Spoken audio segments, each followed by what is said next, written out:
Welcome back to another Conductor Sunday live stream. I am joined by Hollow Gelato, Udi, and Mark from Leaving Today's podcast. It's going to be a great conversation. We got loads to talk about.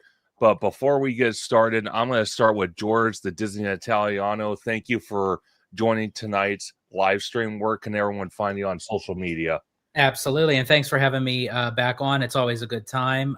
Can't wait to have a nice, deep discussion with you gentlemen. But in any case, you can find me on social media on Hollow Gelato, where Abby and I cover all things theme parks, whether it's Disney, Universal, Knott's Berry Farm, even the cruise line industry. We also do a lot of just non-theme park things. We cover a lot of events, do just a lot of different things, and that's what Hollow Hollow means in Tagalog. We mix it up. So you can find us on YouTube on Hollow Gelato and also Hollow Gelato on Instagram. Absolutely. George, thank you for joining. Udi, I'm going to start with you, sir. Always great to see you. Always good to be seen. Thank you. Absolutely. Where can everyone find you on social media? You can pretty much find me on my one and only real thing is Instagram, which is HAXGOALIE, Hacks Goalie. And then, of course, you can find me along with Mark over on the Leaving Today podcast, Instagram. Absolutely. Udi, it's always great to have you, my friend. Thank you. Where can everyone find you on social media?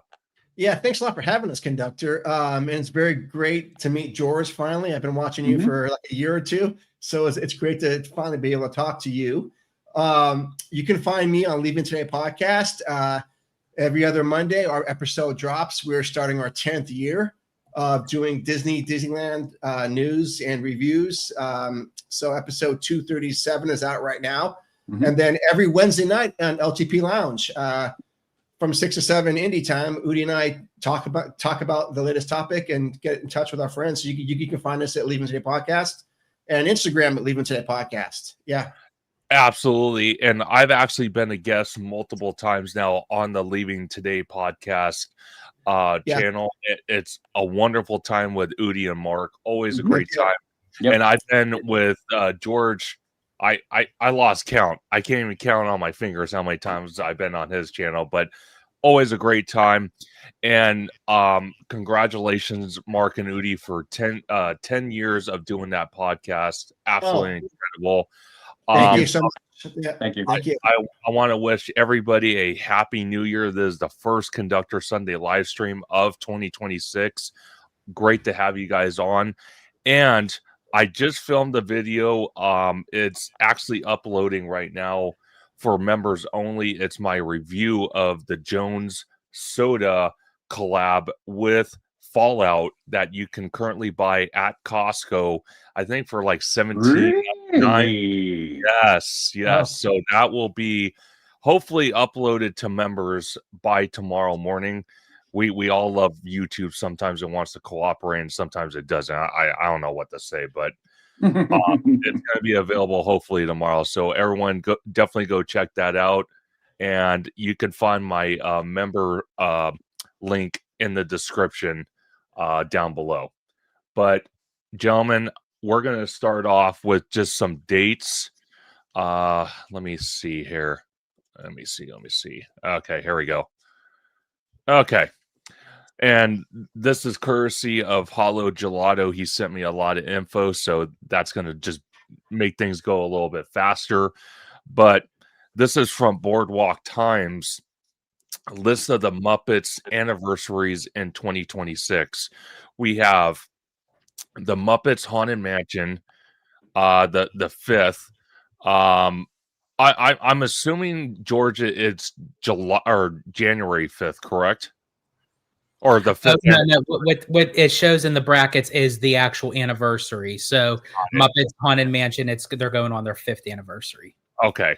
So Muppets Haunted Mansion 5th anniversary, the Muppets 2011 film 15th anniversary, Muppet Treasure Island 30th anniversary. Wow. The Great Muppet Caper 45 years, and the Muppet Show the 50th anniversary. So I want to start with Udi real quick. You know, since we lost Muppets Courtyard, are you at all surprised that there was such a demand when we lost Muppets Courtyard to make way for Monstropolis that we're getting a reskin of Rock and Roller Coaster to the Muppets. Are you surprised by that at all? Honestly, no. And here, this is for me. Let me be 100% honest. Muppets to me were always growing up. I would watch it, and they don't have that like connection with me. So Sure. I get it why a lot of people, are attached to the way they are. So anything with the park, anything like that, in the parks, anytime you get something that's beloved like that, even though it's not my thing, yeah, of course you're gonna have there's gonna have to be a response by Disney, right? There's gonna be like, okay, well, maybe we need to do something to keep that in the park. We complain a lot, or we critique a lot, would probably be a better way to put it. So no, I'm not surprised at all. Like there's an essence to that, to the Muppets that I think still need to remain somewhere. Sure. And I think they're integral into a lot of people's core memories. And so, yeah, I mean, it's good for me. Whether I connect or go do anything Muppet wise, honestly, I would. Whenever we went to DCA and they had, the show, whatever, I would go. I'd go hang out to it because it reminded me of my childhood. The nostalgia factor kicked in. But, yeah, I'm not surprised at all. Okay. No, 100%. Because Yeah. we had a show out here in DCA. Me and George were both present for that. It was the kickoff for the 70th. It was Celebration Happy at World of Color. And I have to tell you, to be honest with you, gentlemen, the actual show for Celebrating Happy was more disappointing than the pre-show, which it was what was it, George? Like 2 or 3 minutes, and it was a pre-show. For the World of Color Happiness. So it's like a pre-show. You're probably looking at maybe like a 3-minute kind of like pre-show, and it was just strictly the Muppets. And everyone was so excited for it. Like, I mean, it got so much praise. And of course, everyone stuck around because it was the first showing of World of Color Happiness. So everyone didn't really know what it was. So everyone just stood around. But I can imagine a lot of people left on future shows of that. Just watch the Muppets. Well, there you go. See, he's part of the algorithm here. Yeah. Just watch the Muppets part of it and then left, because the whole show was kind of it was okay. It wasn't great. I think more people were excited to see the Muppets, pre-show than watching the actual show. And I also think too, just the Muppets in general. I feel like it's like a teetering aspect where you have they're kind of like the flavor of the month, so to speak. It's like it's either you really like it or you it's not really your cup of tea. Sure. And I feel like it teeters on that because it feels like that Disney is trying to get them back. And the reason why I brought this article up, to begin with, is that they're kind of showcasing the Muppets a lot lately. So now with all these milestones of past Muppet projects, and they're still going to be bringing the Muppets back in Rock and Roller Coaster, I'm very curious to see the direction that Disney takes with not just the Muppets going into Rock and Roller Coaster, but also the new Muppets. It's really not a new show. It's more like of a special that's going to be premiering on Disney Plus. Executive producers Sabrina Carpenter and Seth Rogen are spearheading the project. But also with Mark McHugh in the comments, this is also the 7th anniversary of the wrong sounding Kermit. I actually have to really agree with him on that. I am not a fan of, and no offense to the performer, everyone has their own way of doing things. But for me, aside from Jim Henson actually performing Kermit, of how Walt Disney performed Mickey Mouse, Steve Whitmire was, to me, he was Kermit because that was the Kermit I grew up with in the 90s when he did Muppet Treasure Island, when he did the Muppet Christmas Carol, when he did even the revival of the Muppet movie back in 2011. with Jason Segel. So for me, it just seems like the route that Disney is taking, that they're really trying to bring the Muppets back, but it just seems like it's been a lot of misses. So I'm very curious to see what the Disney Plus special does, and to bring the Muppets back in Rock and Roller Coaster, because this is going to be a newer rendition of the Muppets. When we're used to Muppet Vision 3D, that was Jim's Muppets. So now we're going to see Disney Muppets. It's going to be interesting by far. And I'm very curious as well, because it's funny, because we're going to be out there on the 4th through the 17th. And I have to tell you guys, well, George already knows this, but I think they're closing Rock and Roller Coaster like 2 days before we're getting there. Oh, so I can't even experience Aerosmith. I can only just watch POVs of it. But it's something that I'm super excited for, because being a 90s kid, I watched a lot of Muppets, Christmas specials, and some other specials they had with the Muppets.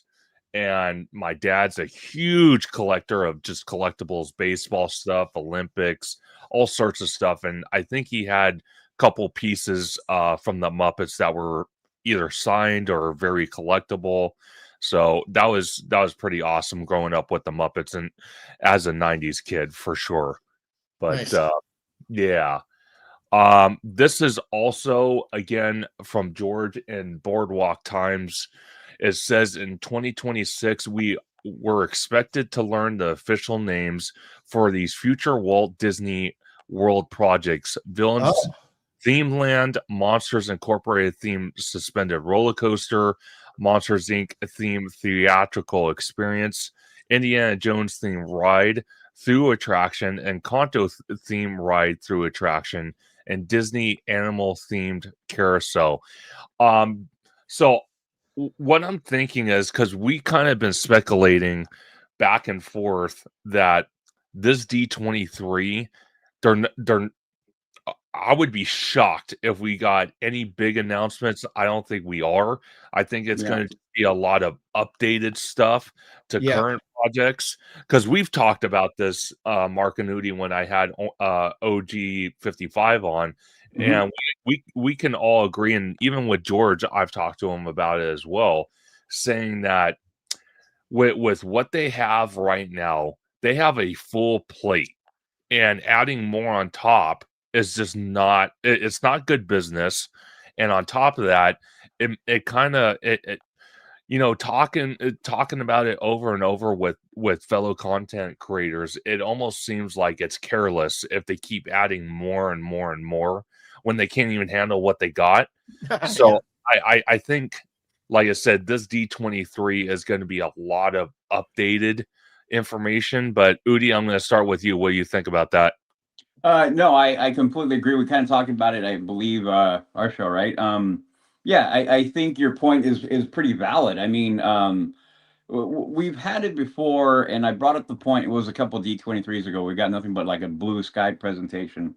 Sure. What if? Right? Yeah, all the what if stuff. All the what if stuff, and I'm like, well, that was pointless. And then we got this other. Then the next year they said shovel ready, and well, I'm not going to comment on that, but yeah, no, I think we're spot on. I think it would actually be good of them not to try to go deeper in with project after project. It would be better for, I think, for me and a lot of people to be like, no, okay, so here's all the things that we have and we've been saying we're going to do. Now here, let's begin to make it a reality. Like, these are the things, like we got today. I think I saw photos today. Cocoa, they're starting to move the shrubbery. They're starting to move the plants. They're starting to do that. So, like, talk about that. Talk about, don't tell me this is coming. Go here. This is what we are actually doing. Here is the proof. Concept art. You brought up having 3D models. I completely agree with that. Yeah. I think D23 should be a substantive in the way of, like, here's proof, here's the meat and potatoes, here's the core of what we're doing, and here's everything it is, and we're going to deeper details. Not blue sky, Not what if, but this is the reality. And I really think that over the last few years, we've kind of all been let down. We've all ridden a roller coaster about, well, we're going to do this. And this goes on all facets of the company, right? Sure. Whether it be movies, all of it. But let them kind of focus in, concentrate, say, this is what we're doing, and then begin to deliver. And I think that will be more beneficial than, like you were saying, just keep on throwing stuff on top. No, 100%. Mark, what do you think? For Wes' actual question, I kind of got lost with Udi said. No worries. So basically, what I was saying is this D23 is Yeah. not. It's going to just be an updated information D23. I would be absolutely shocked if we got any more new announcements for the domestic parks. Do you think that's what it's going to be, or do you think something different?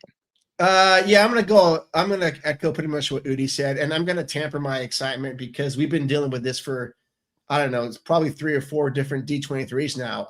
But Yeah. This is the last one before the Olympics, so I expect something. Yeah, I mean, you said domestic parks. I think again, Walt Disney World is going to get a lot of love, a lot of attention. I mean, they're going to have to talk about Villains Theme Land, which I'm solely stoked for. This Monsters Inc. themed suspended coaster, I'm stoked for that. I'm stoked for Indiana Jones thing, which is going to be what the dinosaur attraction was, right? Mm-hmm. Okay. Yeah. I'm stoked for that, but I kind of pay attention to the Anaheim Park or the Anaheim Parks, and I like you said, Conductor, we're probably just going to get a bunch of updates about what we already know. Sure. I don't expect to be surprised by much of anything, except for maybe, like you said, like real life models of Avatar Land and some Coco village / boat ride. And I sure hope there's a village there. Mm-hmm. No. And I sort of mentioned that when you go see Epcot, when you go to the Mexico Pavilion, they have the Mexican restaurant along with the boat ride. Isn't that right, George? Correct. Yes. Yeah. So how cool would that be to have like a Mexican restaurant intertwined with this Coco ride? Wouldn't that be cool? Well, okay. I'm going to tell you something right now, Mark, because you will soon, you and Odie will soon know if you watch a lot of content between me and George, because we're actually planning something, and I'm going to let him talk about that. And I think George knows where I'm going with this, but I would not be surprised if, while I'm in Epcot in the Mexican Pavilion and I ride that attraction, I'm going to have like street tacos and wearing a sombrero riding this. Knowing George, he's going to capture that moment. I just know he's crazy. But George, I'm going to ask you the same. Go ahead, Mark. Yeah. So one last thing. So I expect that we're going to hear some more Coco news on the D23 and Avengers, and I hope that there's a 3D model. But one last question about D23 is that I think I was in the same boat as George was last year, where I got on early being a D23 member and I got iced out. And I think you got iced out too, right? Oh yeah, I think everybody even in Guam heard me. I was so pissed. I mean, I already had my hotel booked. I had tickets booked and everything. Oh, no I was so way. pissed off that I couldn't go. But George, how did you end up going?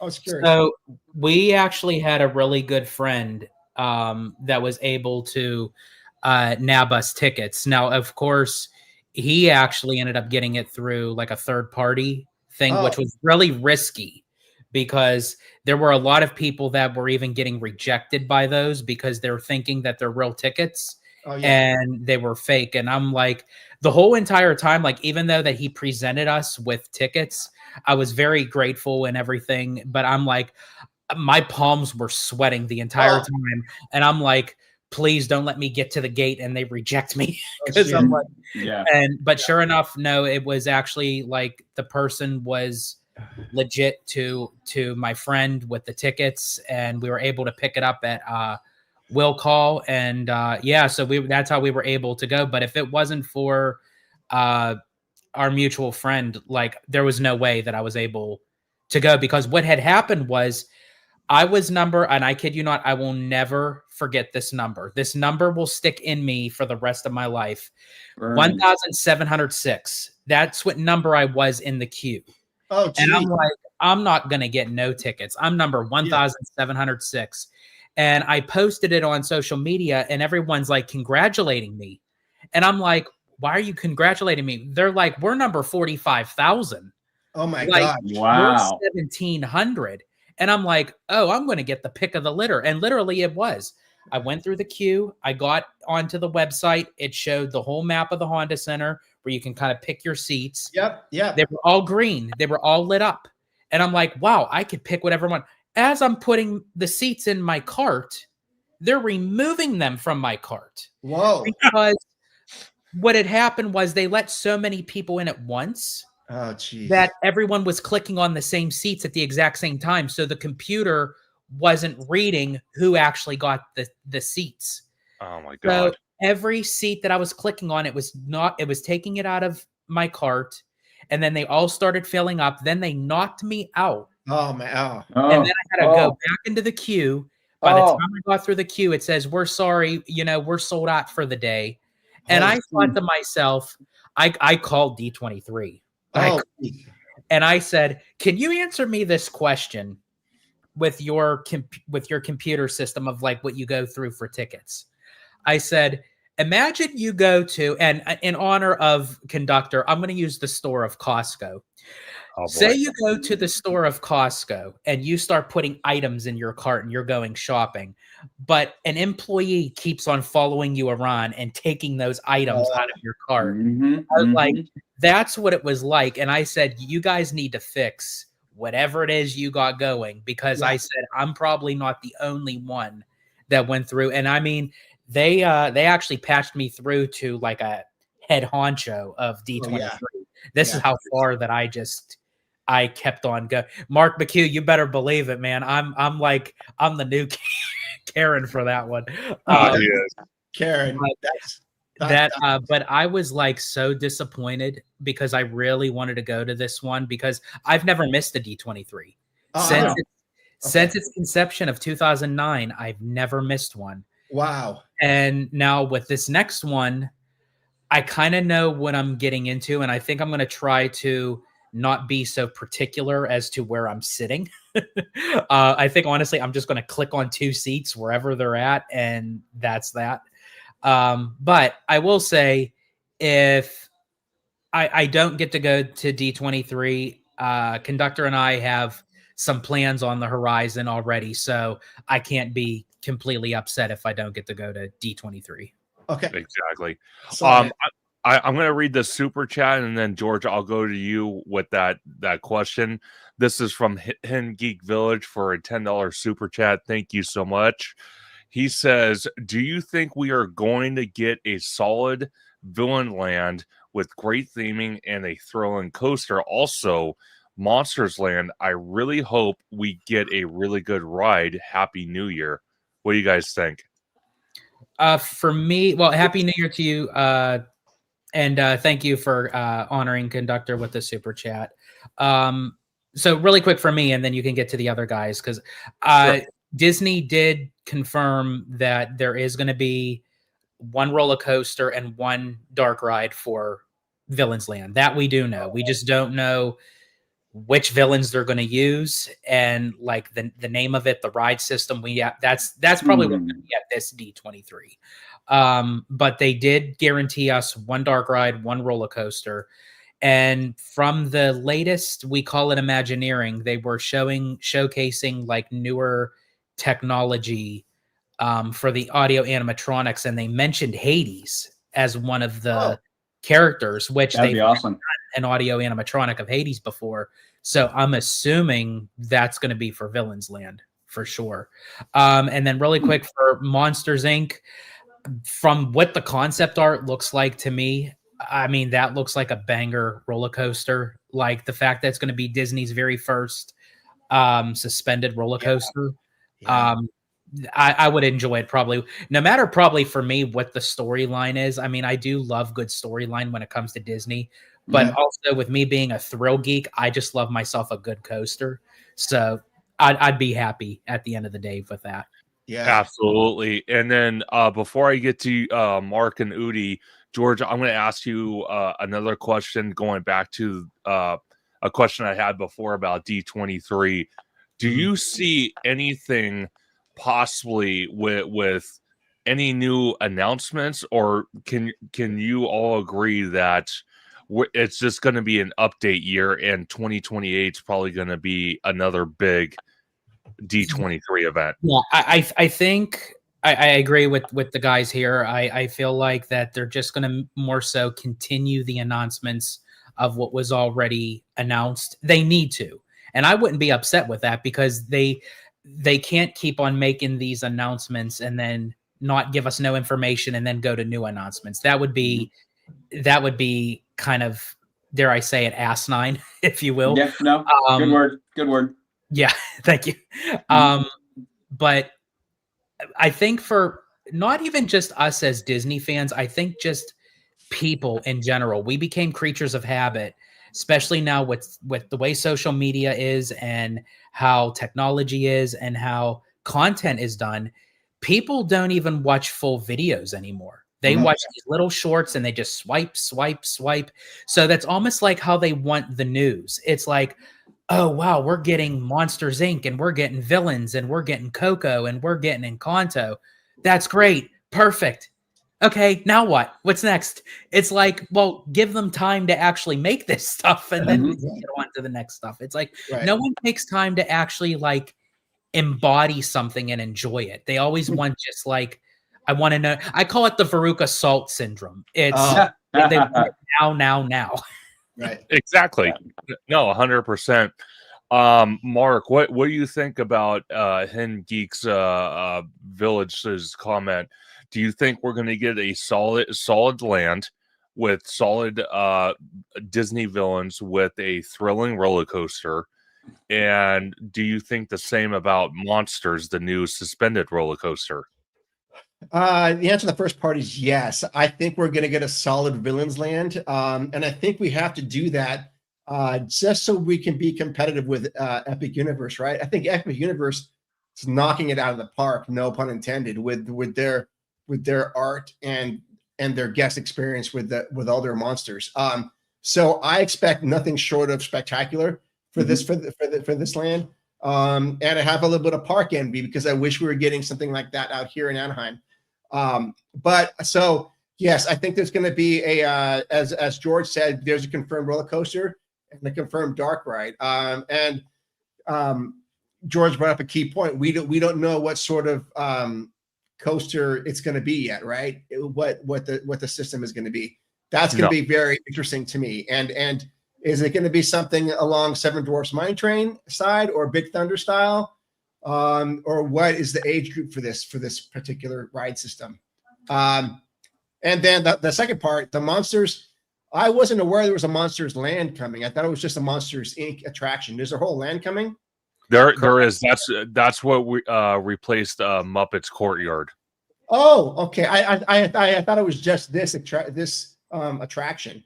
Yeah, so basically with this attraction, this is really the expanded part of what the old Muppets Courtyard is. Yeah. They kind of bled out into the back guest parking lot of Hollywood Studios. They kind of blocked that off, and that's the expansion for the roller coaster. Wow, and then Muppets Courtyard, where Muppets stood, that's going to be a new show for Monsters Inc. And then Mama Melrose Restaurant is a restaurante. Yes.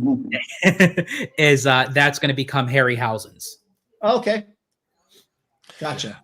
So Udi, I'm going to ask you the same question. Do you think they're going to build a solid Disney Villains land? And is it going to have a thrilling roller coaster? And on top of that, also with this new coaster for Monsters, I'm going to extend the question a little bit more, kind of going off what Mark was saying. Do you think it would be very irresponsible if they cheaped out on the Disney Villains land when they have their competitor Universal with Epic that built Dark Universe, even though George and a lot of people have told me that it's very small and that's kind of disappointing. But to compete with that, do you think Disney has to go full force with the Disney villains? Well, I mean, they have to, I mean, they have to do it right. I again, the competition now is getting ratcheted up, and they cannot afford any misses right now. I think we're all pretty, we can all be pretty honest that they can't really mess anything up. Everything needs to be as close to 100 as it can be day one open. That being said, I think the villains themselves, the rich history and amount of villains that Disney has in its catalog, I mean, it should be one of the easiest things. I mean, honestly, it should be harder to figure out which ones we're not going to put in. Right. So really, yeah. I mean, the potential for so many great things, and as far as the villains go, it is there. So I think they will. I going off of Mark, they have to. And yeah, if they don't do that and they try to go cut a corner here or there, people are going to eat their lunch, and rightly so.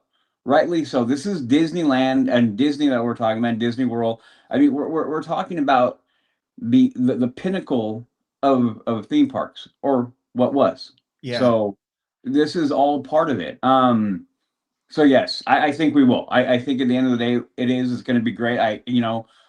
I have all my thoughts about what they could do, but I won't go into that.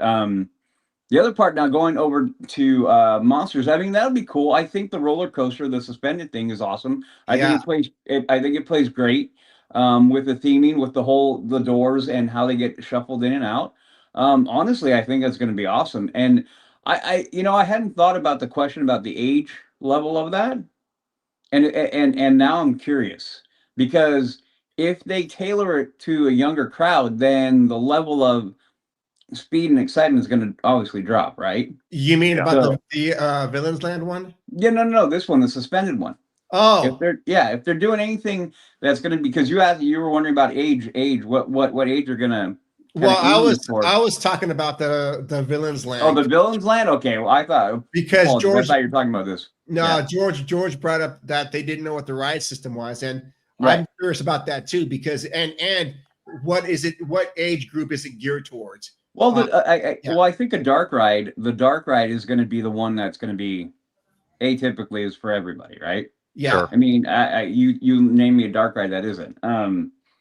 But yeah, so I think we will get a roller coaster. We need to have them. We need to have something thrilling. It just all needs to be there. It's not a question of maybe blah blah blah. No, it needs to all happen. That's actually very true. That's a very good point. When it comes to villains, I think that's the compromise. I think because we're getting a dark ride with a roller coaster, they can maybe go a little bit more edgier with the roller coaster. Yeah. So that's a good thing. But I didn't even really take the time to even think about Monsters Inc., to be honest with you, because it really is true. You look at this piece of concept art, and the first thing that I'm thinking of, it's a thrilling suspended roller coaster. Mm-hmm. But I mean, with one piece of concept art, and as I always say, don't be married to concept art, especially with Disney, is how thrilling or how tame is this going to be? Because that really is true. When you look at the franchise of Monsters Inc., it could possibly gear towards kids. So if that's the case, where it may be a little bit more tamer, and that would be kind of disappointing for me, just because me too. Yeah, me too. And it's like, I mean, I get it. You want to try to make it for like as many people as you possibly can, but I mean, but don't like dilute it down where there's no like sudden drops or like sharp turns or I don't really think it's going to be where you go upside down, because if you kind of look at now, just with this piece of concept art, there's no harness like coming down. It seems like it's across the waist. So I'm thinking this might be something like, if anyone has been to like Cedar Point, like the Iron Dragon kind of thing, except your feet are dangling, where the Iron Dragon, you're actually like boxed in like a vehicle suspended. Gotcha. No, And- 100. Oh, go ahead. Sorry, and one more observation, George. Do you, or even Conductor, or even Udi, do you think this is going to be a low capacity type coaster, or like a higher capacity, like a slow loader or something? I to be honest with you, from again, and I quote George on this, don't get married to concept art, but from what I'm looking at just in this picture, I think it's going to be it might be a little faster on loading, but the capacity is going to be very slim. I'm guessing they probably get maybe 12 people per train on this. Okay. Remember they released the loading little video where it actually shows like the vehicles raising up. Yeah. So I think that actually gives the count of how many seats per train. You know what? Let me see if I could pull that up while you guys are while you do that, because I think as far as like that concept goes, I think the loading part, I think you're going to do really fast because from that little video, they have 2 loading sides. So you're going to have one vehicle go up, and then on the other side, you're going to have another vehicle go up. Yeah. And then you're going to have 2 more. So they probably could possibly have, I'm guessing maybe like, they're probably going to have like 4 trains, but 2 cars are going to be out on the track. Okay. Gotcha. I was very surprised. I mean, I got to ride Tron a couple years ago, and I was very surprised on how fast that loaded and offloaded. Yeah. And is that 2 rows of 6 on that too, or is it 2 rows of 8? Or that is 2 rows of.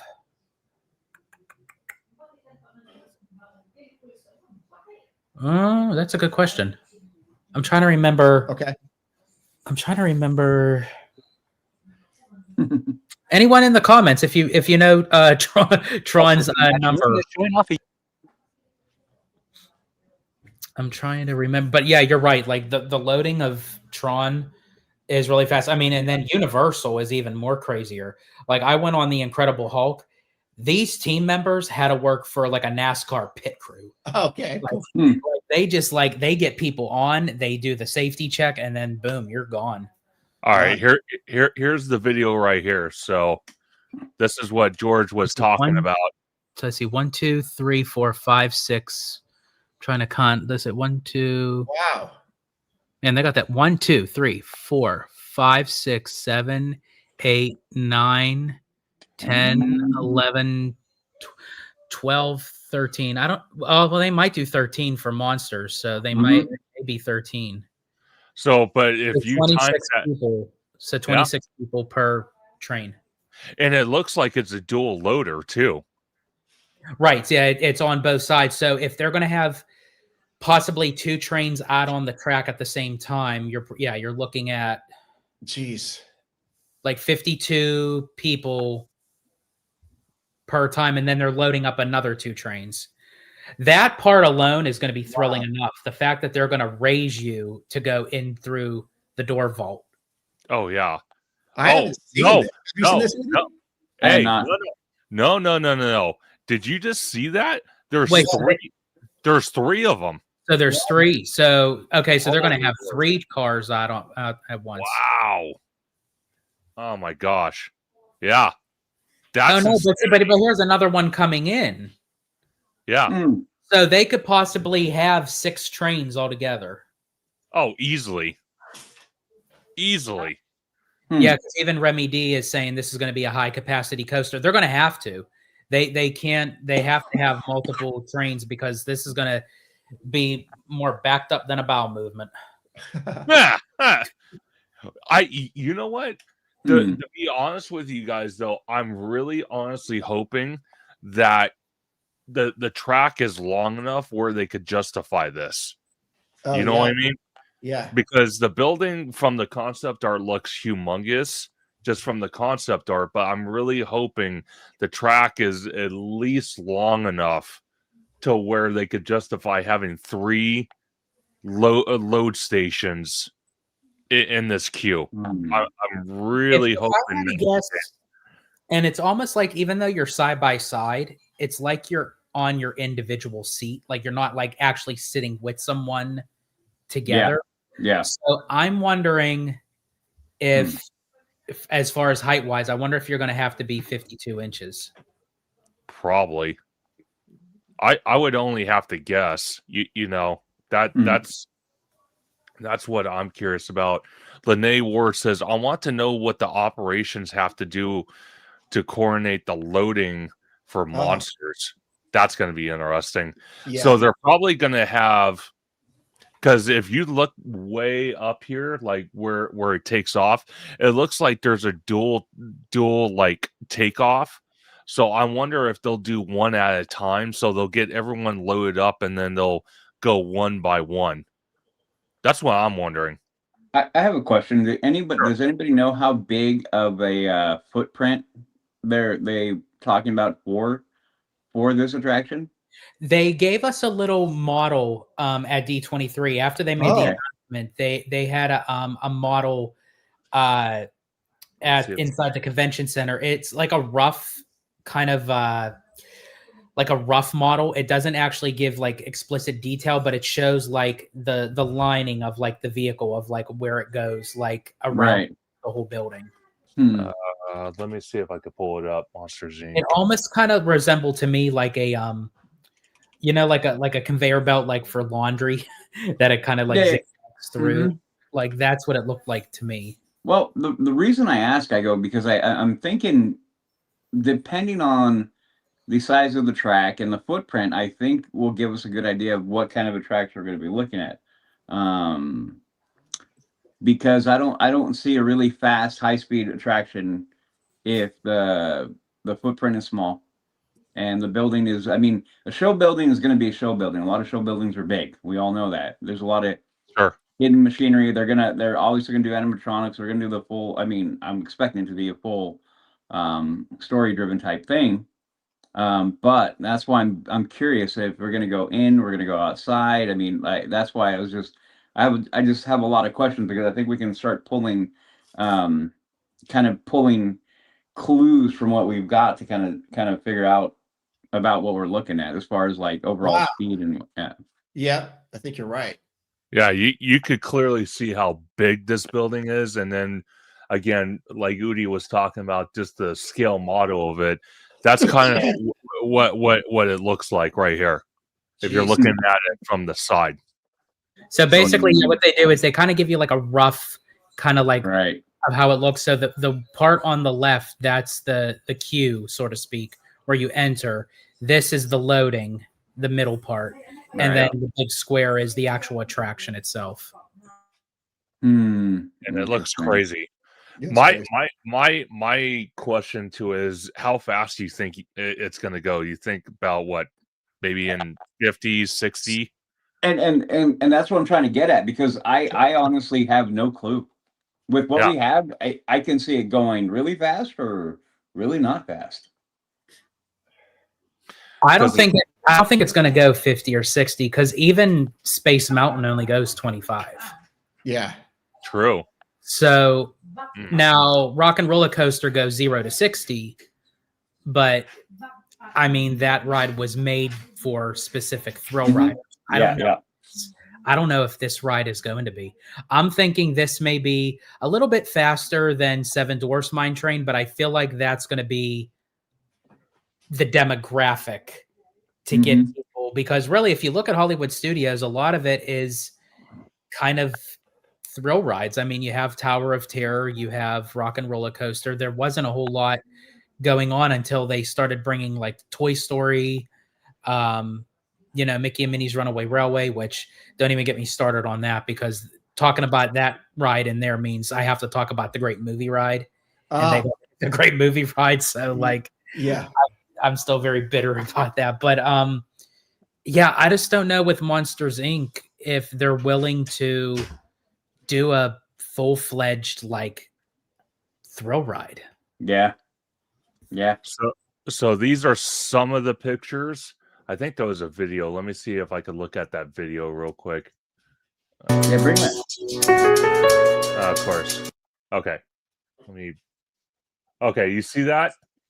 Yeah. Okay, that okay, right okay, there okay. is how big that damn thing is going to be. It's humongous. And that's just the building for the coaster, because the rest of it is going to be coming like south of where this big dirt. So this is just the foundation for the coaster itself. However, I'm very curious to see what they're going to do, because they literally split like right into the parking lot. I could see keeping the park to the left, but you have these like other cars, unless this is going to be for like cast members. But I think that's like an odd kind of thing to have cars parking literally like right beside a show building. Yeah. But yeah, it's a humongous footprint, and Yeah. recent images and video from Bio Reconstruct actually shows that they've already laid the foundation for the coaster, so they're full steam ahead. So all that dirt is actually concrete. And really quick, Mark McHugh, I do believe I've heard that John Goodman and Billy Crystal are reprising their roles as Mike and Solly. My concern is, I don't know if anyone has seen the Monsters Inc. Animation that they did during the Super Bowl. Like, I think I saw that. I'm hoping that they don't use that animation, because that animation looked horrible compared to. It was not good. It was so not good. Oh my gosh. I don't know what they were thinking when they did that, but my God. And then I wanted to point this out again. George sent me this. This is also from Attractions magazine. Look at this. So when we all get a little irritated that the Disneyland Resort is moving as slow as a turtle with construction, November, right in the midst of the holidays, it went from dirt to that structure for the Encanto attraction. Yeah. Yeah, and I spoke to a cast member, a Walt Disney World cast member, and she said because they haven't been getting really bad weather, she said construction is like way ahead of schedule. Yeah, but so Udi is in the construction world, and he had mentioned that, I'm not speaking for you, Udi, but I know you said this before, when they're in this framing part, they can get a lot of that done pretty fast, right? Yep. A lot of that stuff will be prefabricated. The pieces will be there. Your cross members, your posts, everything. It gets pre-planned wherever the foundry is that they're getting from, or whoever's making wherever they're getting those from, will basically have it there, and they'll go like, this is piece A5674, and that goes with A5775. And then they can literally just find them, sort them, and start going bang, bang, bang, bang, bang, bang, bang. And the other part of it too is, and this is what I always give a tip of the cap to iron guys and iron workers, y'all a different breed. Like you guys, I mean, they are some crazy guys that do iron work. And this is, at this point, it's a lot of this. And so yeah, they can move. And if they're motivated, they can move. So yeah. By far. I think that's a big part of it. It's not the fact that you don't have the means to do it or the parts to do it. It's like, getting that motivation. Say like, because I know Disney likes to like break financials up per, quarter, and everything. And I think like when they do it like that, it's where, I mean, I get it. You don't have, you can't drain the bank account like all at once, but I think they can kind of pick it up on the speed. And Brian had mentioned, is this aiming for 2027 or 2028? For both Tropical Americas and Monsters Inc. as of right now, they're looking, well, at least with Tropical Americas, they were looking at 2027. And then Monsters Inc. could possibly still be on the back end of 27 into 28. That was my thought. Oh, okay. That was my thought. Yeah, no, 100%. And that's going to be a crazy year for George and I. Because George and I so George is trying to plan it. He's keeping his ears to the ground, quite literally, trying to figure out if there's going to be any whispers or murmurs about when Tropical Americas is going to open. Hopefully, Monsters is going to open around the same time. Because what he's trying to plan for me and him and his wife Abby is to go out there. stay on Walt Disney World property for a week and actually stay at what was it, George, in Animal Kingdom? What was the Animal Kingdom Lodge? Oh, okay, Animal Kingdom Lodge. love that place. And we're gonna hit Tropical Americas, Monsters, and then literally stay on property for a week, then go on a Disney cruise for the Disney Treasure, Wow. and then probably be back in 28 or 29 to go experience Cars Lands and Villains. So I got 5 years ahead of me, man. That sounds. I'm glad you brought that. Well, first off, congratulations, and I'm very jealous and happy for you. But and I'm curious how that's all going to work out, and I want to hear your reviews. But I was going to ask George and Conductor about what is the time frame for what Piston Peak and Villains Land, and are they going to be open at the same time, sort of thing? Yeah, see, and that's what I was trying to configure. I have a feeling that they're all going to be kind of like opening up around the same time, but I feel like they're going to be gapped. So obviously, I think Tropical Americas is going to open first and foremost. We're aiming for 2027. Then on the back end of 27 into early 28, I'm thinking is going to be Monsters. Then on the second part of 2028, I'm thinking it's going to be Piston Peak, the Cars area. And then on the tail end, 2029, 2030, that's where it'll close it off for Villains Land. And that is the 10-year that Josh D'Amaro promised us that, well, not the 10-year, excuse me, the 5-year of the first part of the 10-year, because they said there's a 10-year commitment to spending money and invest money into the parks. So when it hits 2030, that's the first 5 years. So all these projects right now, even including Coco and Avatar, which we'll probably get in 2087, that they're part of the first 5 years of the 10-year. So after that 2030, there's going to be another whole wave of projects that's part of their 10-year commitment. Unbelievable. All right, gentlemen. So since we're kind of on the subject of Walt Disney World, I'm going to play a video from Disney Drew Dude. I'm hoping to have him on the channel very soon. I'm trying to communicate with him and get him on, because he's like all of us. He has that type of mindset, so I can't wait to have him on. But as I'm playing this, at any point, if you want me to pause it, let me know, and we'll talk about whatever he's talking about at the moment. Okay. Join me for a full guide to Walt Disney World in 2026. What's up, YouTube? Drew here. Welcome to my first video of the new year. And if you guys aren't subscribed, please subscribe, because by the end of this year, I want to reach at least 25,000 subscribers here on YouTube. You all can make that dream a reality. So please subscribe if you haven't already. With that being said, let's get to it. I'm going to go in chronological order throughout the year to make this as easy as possible to follow for you, as we have a lot to cover today. Starting in January, a highly anticipated change is Cinderella Castle's new color palette. This is starting probably right after I publish this video, as Disney is going to be draining the moats around Cinderella Castle, bringing in all of the cranes and equipment to allow for the painting. And then later this month, we're actually going to see that painting begin.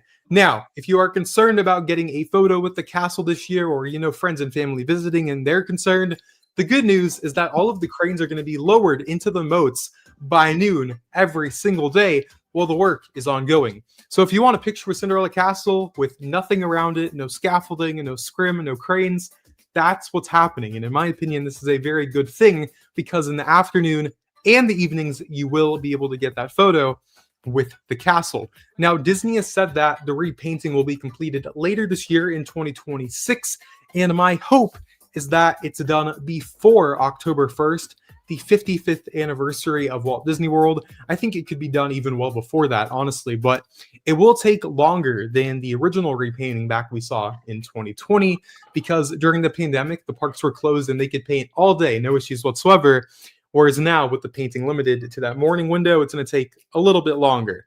But Magic Kingdom, January, kicking off with a bang, and I look forward to covering all the Cinderella Castle stuff for you guys, because, like I said, people are excited for it, going back to those classic colors before this transformation wraps up in the years ahead. Moving over to Disney's Animal Kingdom, extinction is imminent, as February 1st is the final day to ride a dinosaur, take a trip to the Cretaceous period, and visit Dinoland USA as a whole. Beginning on February 2nd, Dinoland will be permanently closed as the final phase of construction begins on the Tropical Americas land.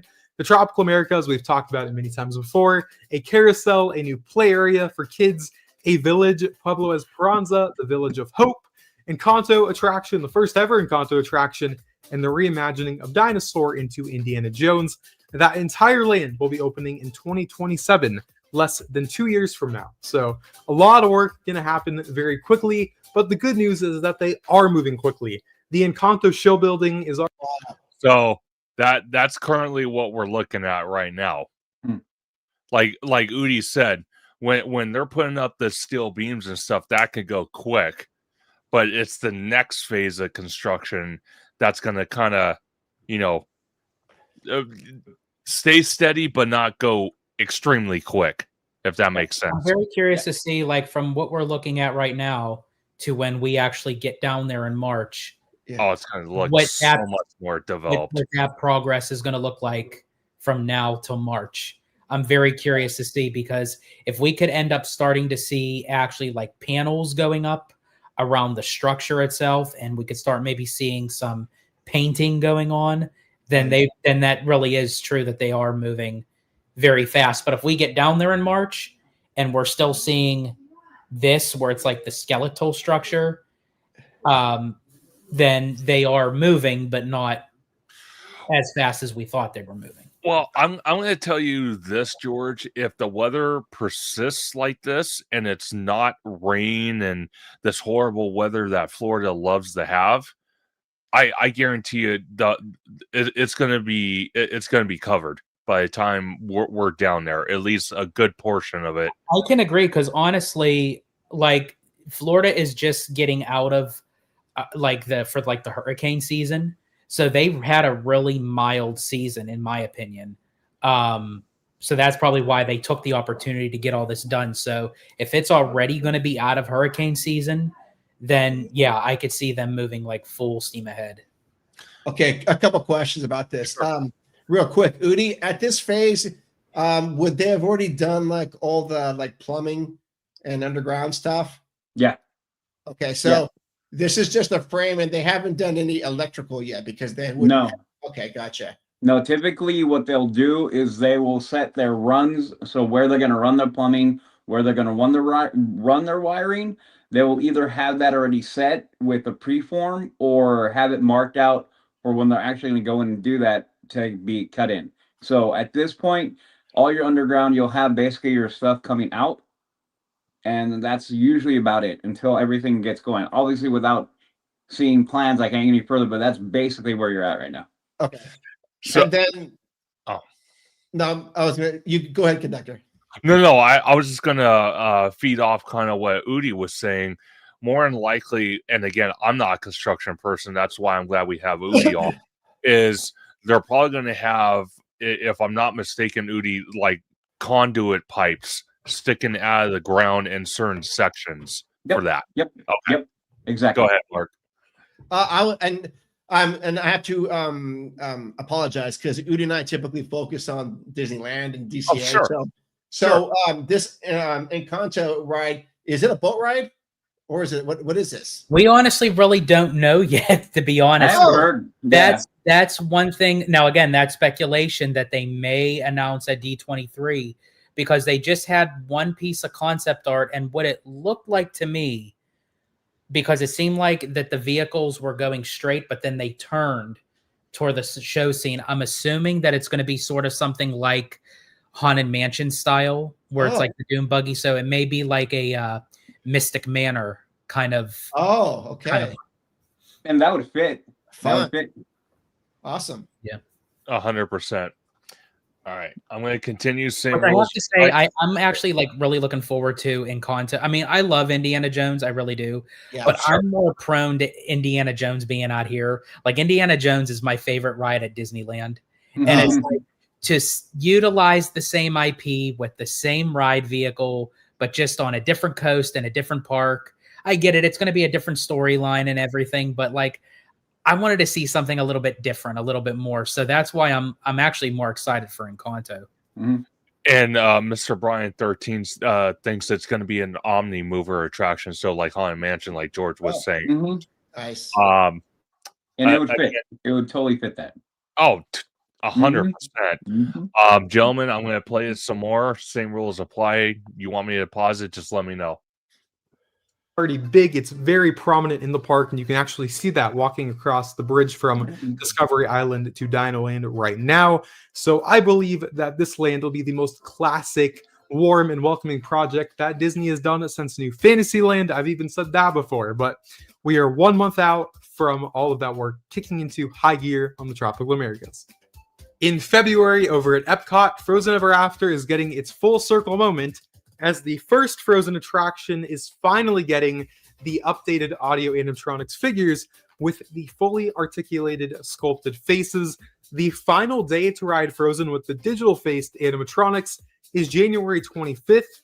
Beginning on January 26th, the attraction is going to be temporarily closed for a short refurbishment, and it's going to reopen at some point in February with these new animatronics. I gotta say, I never expected this to happen, so I will always vouch for quality of life updates to attractions that are already popular. Frozen Ever After already has hour-long waits every day. Disney doesn't need to spend a penny on it, but the fact that they can and they are, I am very happy about, so I'll be covering that in February over at Epcot for all of you.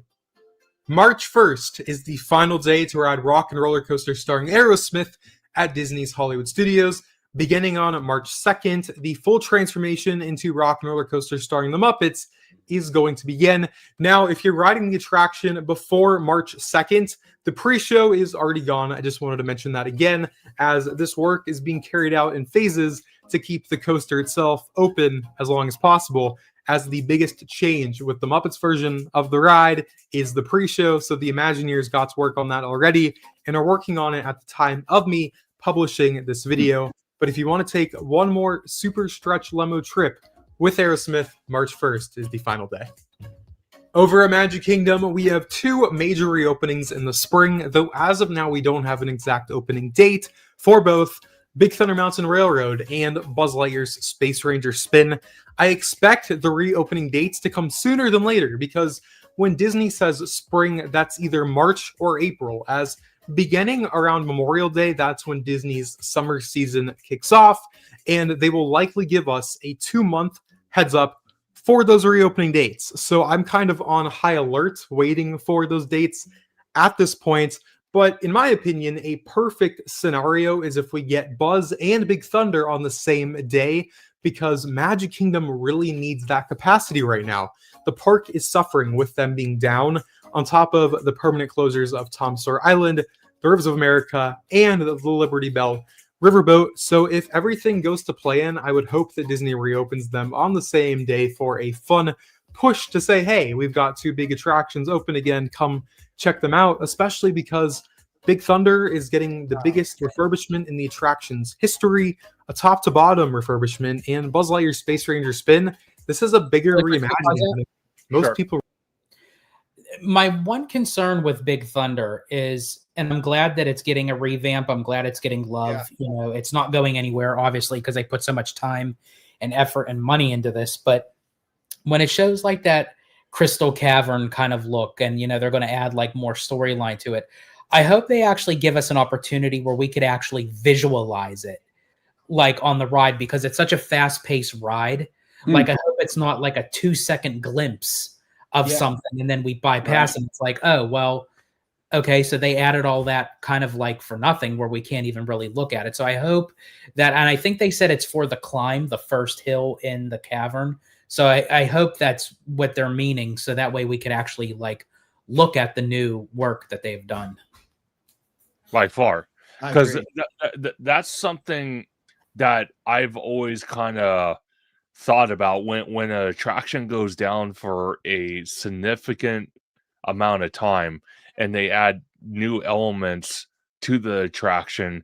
That's something as a theme park enthusiast I like to see.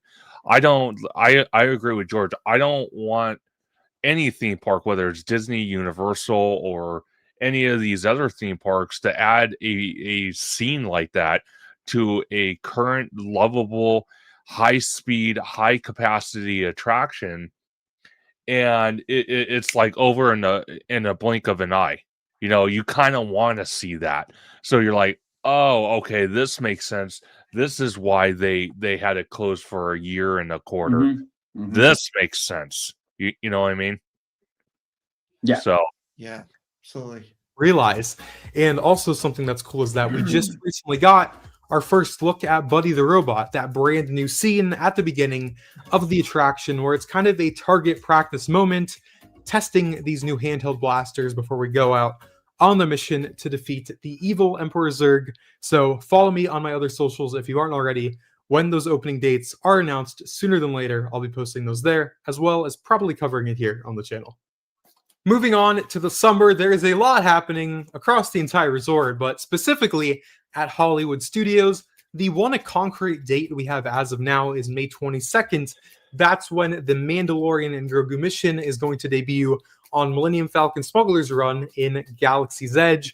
Again, I've said before with some of these updates that they're bigger than anyone is realizing, and this is another one where Smuggler's Run is going to feel like a new ride.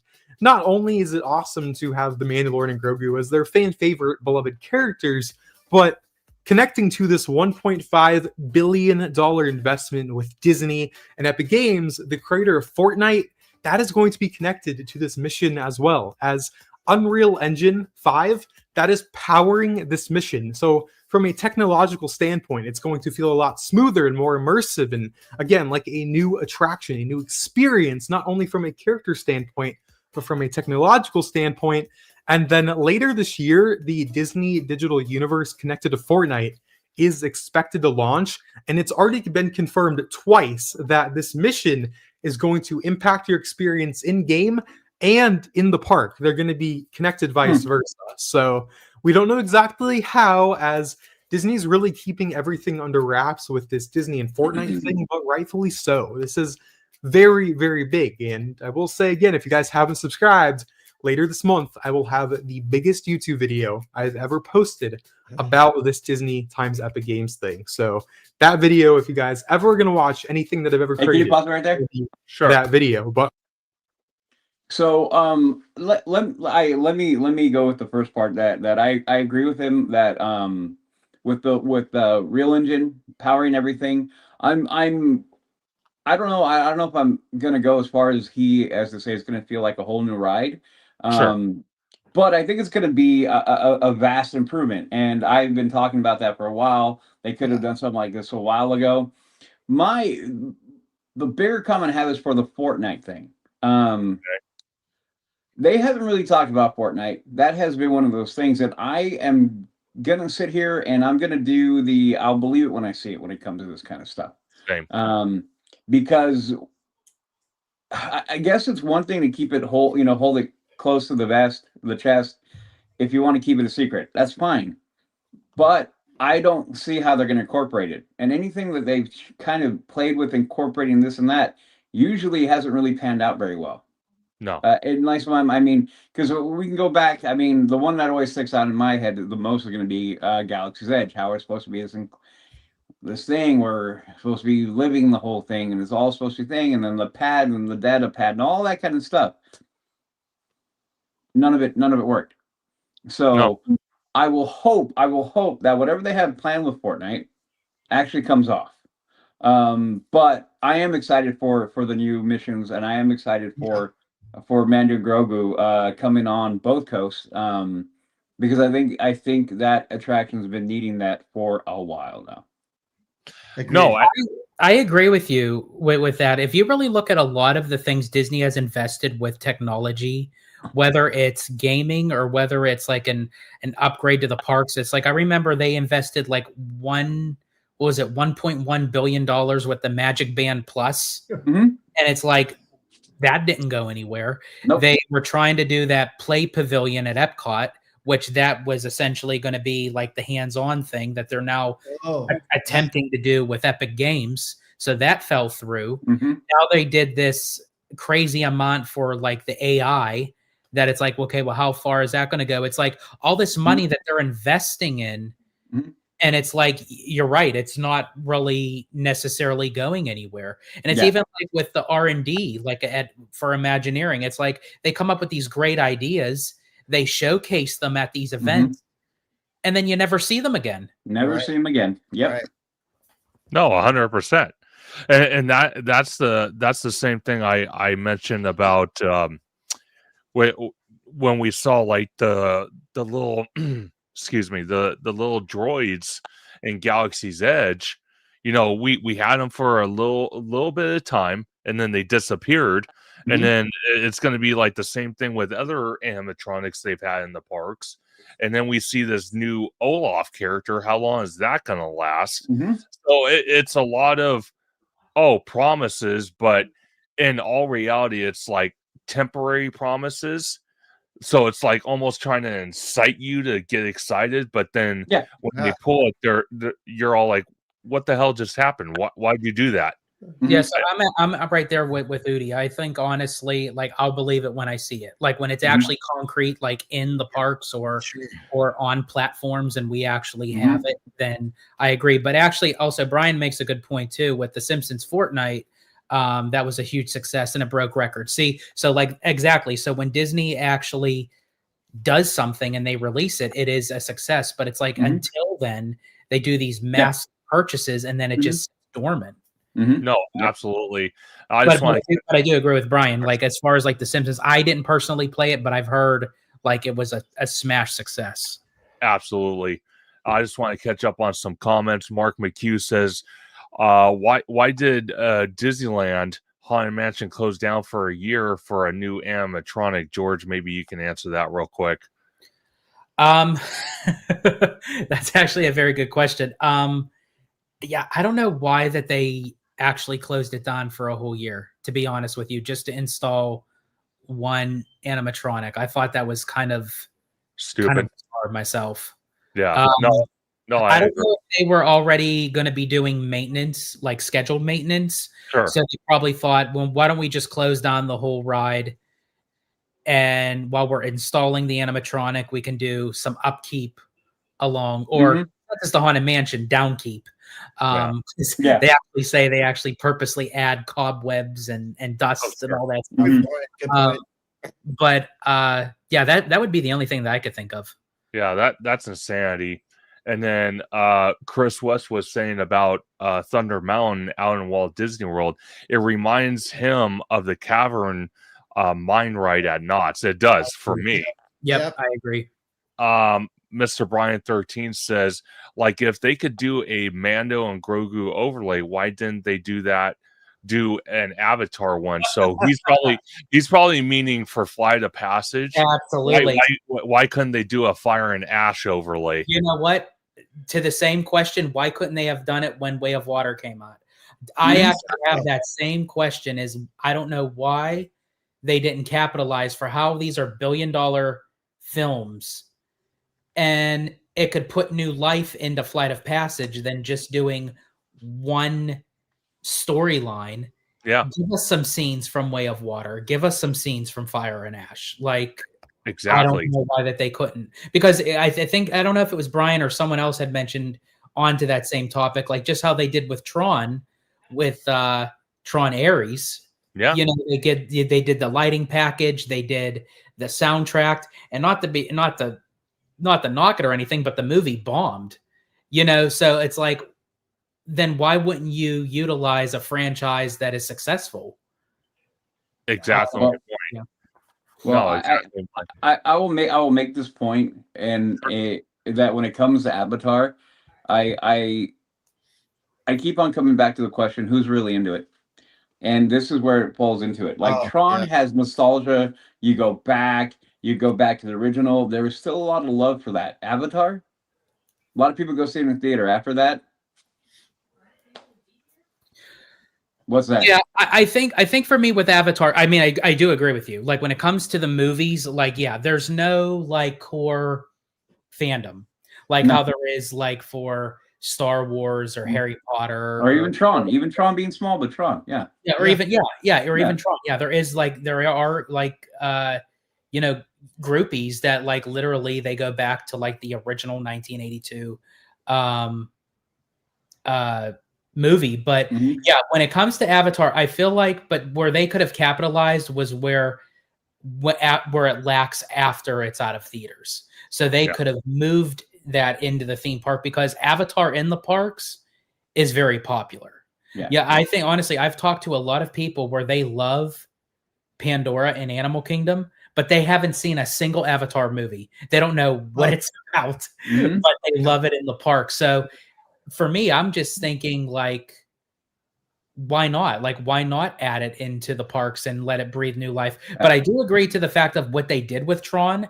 I wish I could have been down there for when they did have that overlay, because it looked really cool. And I'm glad they did that. Even if, and I'm always to that way of saying, even if a movie does bomb at the box office, or if the numbers don't really show, I wish Disney would get into the habit of still utilizing their IP. If you look at all the classic Fantasyland dark rides, Pinocchio, Peter Pan, I mean, Snow White was a huge hit during that time. I mean, like, back then, that was like the Star Wars of the 1930s. But but when it comes to like Peter Pan and Pinocchio and Mr. Toad's Wild Ride, I mean, who really knows, if you ask a kid, what The Wind in the Willows is? Right. But yet it's in the parks. It's like, utilize your IP. Yeah, Absolutely. yeah. No, 100%. And that's what I mean. It's just, they're very selective. But I think personally, for me, you know, with the whole overlay aspect, like we saw, like George was mentioning with Tron out in Magic Kingdom, and then having the whole meet and greet characters for Fantastic Four and our Tomorrowland. You know, if it's something possible they could do without too much headache, I would say just go for it. Like, for example, what a great way it would have been to kind of convert Flight of Passage temporarily from the Way of Water to Fire and Ash to kind of promote the movie. And then, like they did with Tron Ares, even though, like Remy D says, the movie bombed, but who cares? I agree with George. I wish I was there looking at the videos, seeing the canopy all red and all that. Oh my gosh. And then the soundtrack. I have a feeling if the movie did much better, it would have stayed longer. And that's what I mean. It's like Disney allowed the box office to dictate how long something would stay in the parks, and they should like get away from that. Exactly. And that mentality is why we're getting an Avatar experience over here on the West Coast. It's exactly that mentality. Maybe an experience, Judy. It could be a land. Whatever it is. Yeah. I'm kind of laughing at it because I'm like, yeah, fans do not want this in DCA, and I kind of feel, Udi, I'm not trying to put words in your mouth, but I think you're one of them that don't want it in DCA. So if they build anything less than the land, I could tell you Udi and so many others are going to be very, very, very upset. Yep. So enough with this experience, destination, whatever the hell you want to call it. That's what worries me, because when I went back to an earlier article when they first announced Avatar at Animal Kingdom, they said land, like right off the bat. Like, why hasn't anyone in any of the articles that Disney has released, not one person said that this was a land? They kept on calling it an experience. Now it moved from experience to destination. It's almost like Disney is trying to use keywords to convince us that even though it's not going to be a full-fledged land, it's not going to be a full land, but don't worry about it. It's a destination. You know, it's like, I don't like, that's what, because when you really go, I don't know how many times I've walked through Hollywoodland or like the backlot area. And yes, if you do take out all those, you know, show buildings and what have you, you clear that out. Yeah, it's going to be an extensive amount of land, but then you have the monorail going straight through that area. That's going to block, like, where they're going to have to put rock or something to block the track. So that's going to cut off a lot of your pathway. And then when you look at the concept art for Disneyland Forward with the Eastern Gateway, and you look on the left-hand side where it's what I call Pandora's ass. Yes. You see the back part of it. It doesn't fully run all the way into the bus load unload area. Said they were going to. So how big is this thing really going to be? And actually, Udi, let me ask you, because now that I know that you're a construction guy, like, okay, now I have questions. If you look at the perimeter of that backlot area, Okay, and as a person like with construction, is from what the concept art shows of Avatar, is that even feasible of like what they're showing that can possibly even happen? No. We actually talked about that. God, Mark, when we talked about it a while ago. We brought the concept art. We talked about that, and looking at it from a point of view perspective, even a scale issue. There's no way that thing fits in there anywhere near what the concept art shows. It doesn't fit, and if they stick with it, then it's all going to be really small. So exactly. Yeah, right here. So that right there, the back part is, if you guys all recall, if you remember the concept art, that's on the far reaches of the backdrop of the whole entire experience, right? And it has the water feature and everything in front, all the people. There's no way because that's just the back of the show building. That's right there. So that means the front part of the show building, not to mention the facade. And again, they're going to have to put extra facade to hide the monorail track. Yep. And then you have that big, gigantic water area that's supposed to hold these boats that are going to be part of the e-ticket attraction. I'm looking at like the backlot, and I'm thinking they would have to literally tear out the whole entire Hollywood land area. Yep. And it would probably have to literally bleed right into Avengers Campus. Yep. You're correct. You're correct. Have we talked about the monorail going somewhere else? Because no, we had that discussion about that too, Mark. Like they would have to cover it, or they'd have to basically reroute it a little bit, or turn it, or completely make it disappear somehow within the facade. Yeah, and I actually asked Bricky this question when I saw him last at the parks, and he said, and he even did a video on this as well, because he went in depth. He said literally the way the monorail moves, it would almost be impossible to reroute it, to reconnect it where it goes through the Grand Cali. So the only other way, like you guys are saying, is to cover it with that rock, where you kind of see that same archway going through San Francisco on the back part, and going through that Cars Land on the backside, and you see that big giant rock archway you walk through. That's that same rock work archway they're going to try to incorporate, if they're going to do it that way, to cover the track. Or I have an even better idea. How about put it in the freaking Symbolot? Thank you. Yeah. Like, I don't understand, because there's rumors around that this project is delayed. You know, as of right now, Disney didn't confirm nor deny. There's just rumblings around. They said that there's some delay with it. Oh, jeez. But this is what could possibly happen, when I truly, honestly, really feel like they really still don't know what they're doing with this project. Here we go. Yeah. Yeah, see, you think I rant? Listen to this guy. He's a whole nother animal. I really do. I really honestly believe that when Iger got on that shareholders call and he said, oh yeah, Avatar's coming to the Disneyland Resort, it was his way of getting the shareholders and the people back into his good graces after he abandoned ship, put Chapek in charge. Everything went into a blunder. He came back for the first shareholders meeting. After he got off the phone, he's like, okay, tomorrow, now we got to have Avatar at Disneyland. Let's make it happen. And Tomorrow's probably shaking his head like, what are you talking about?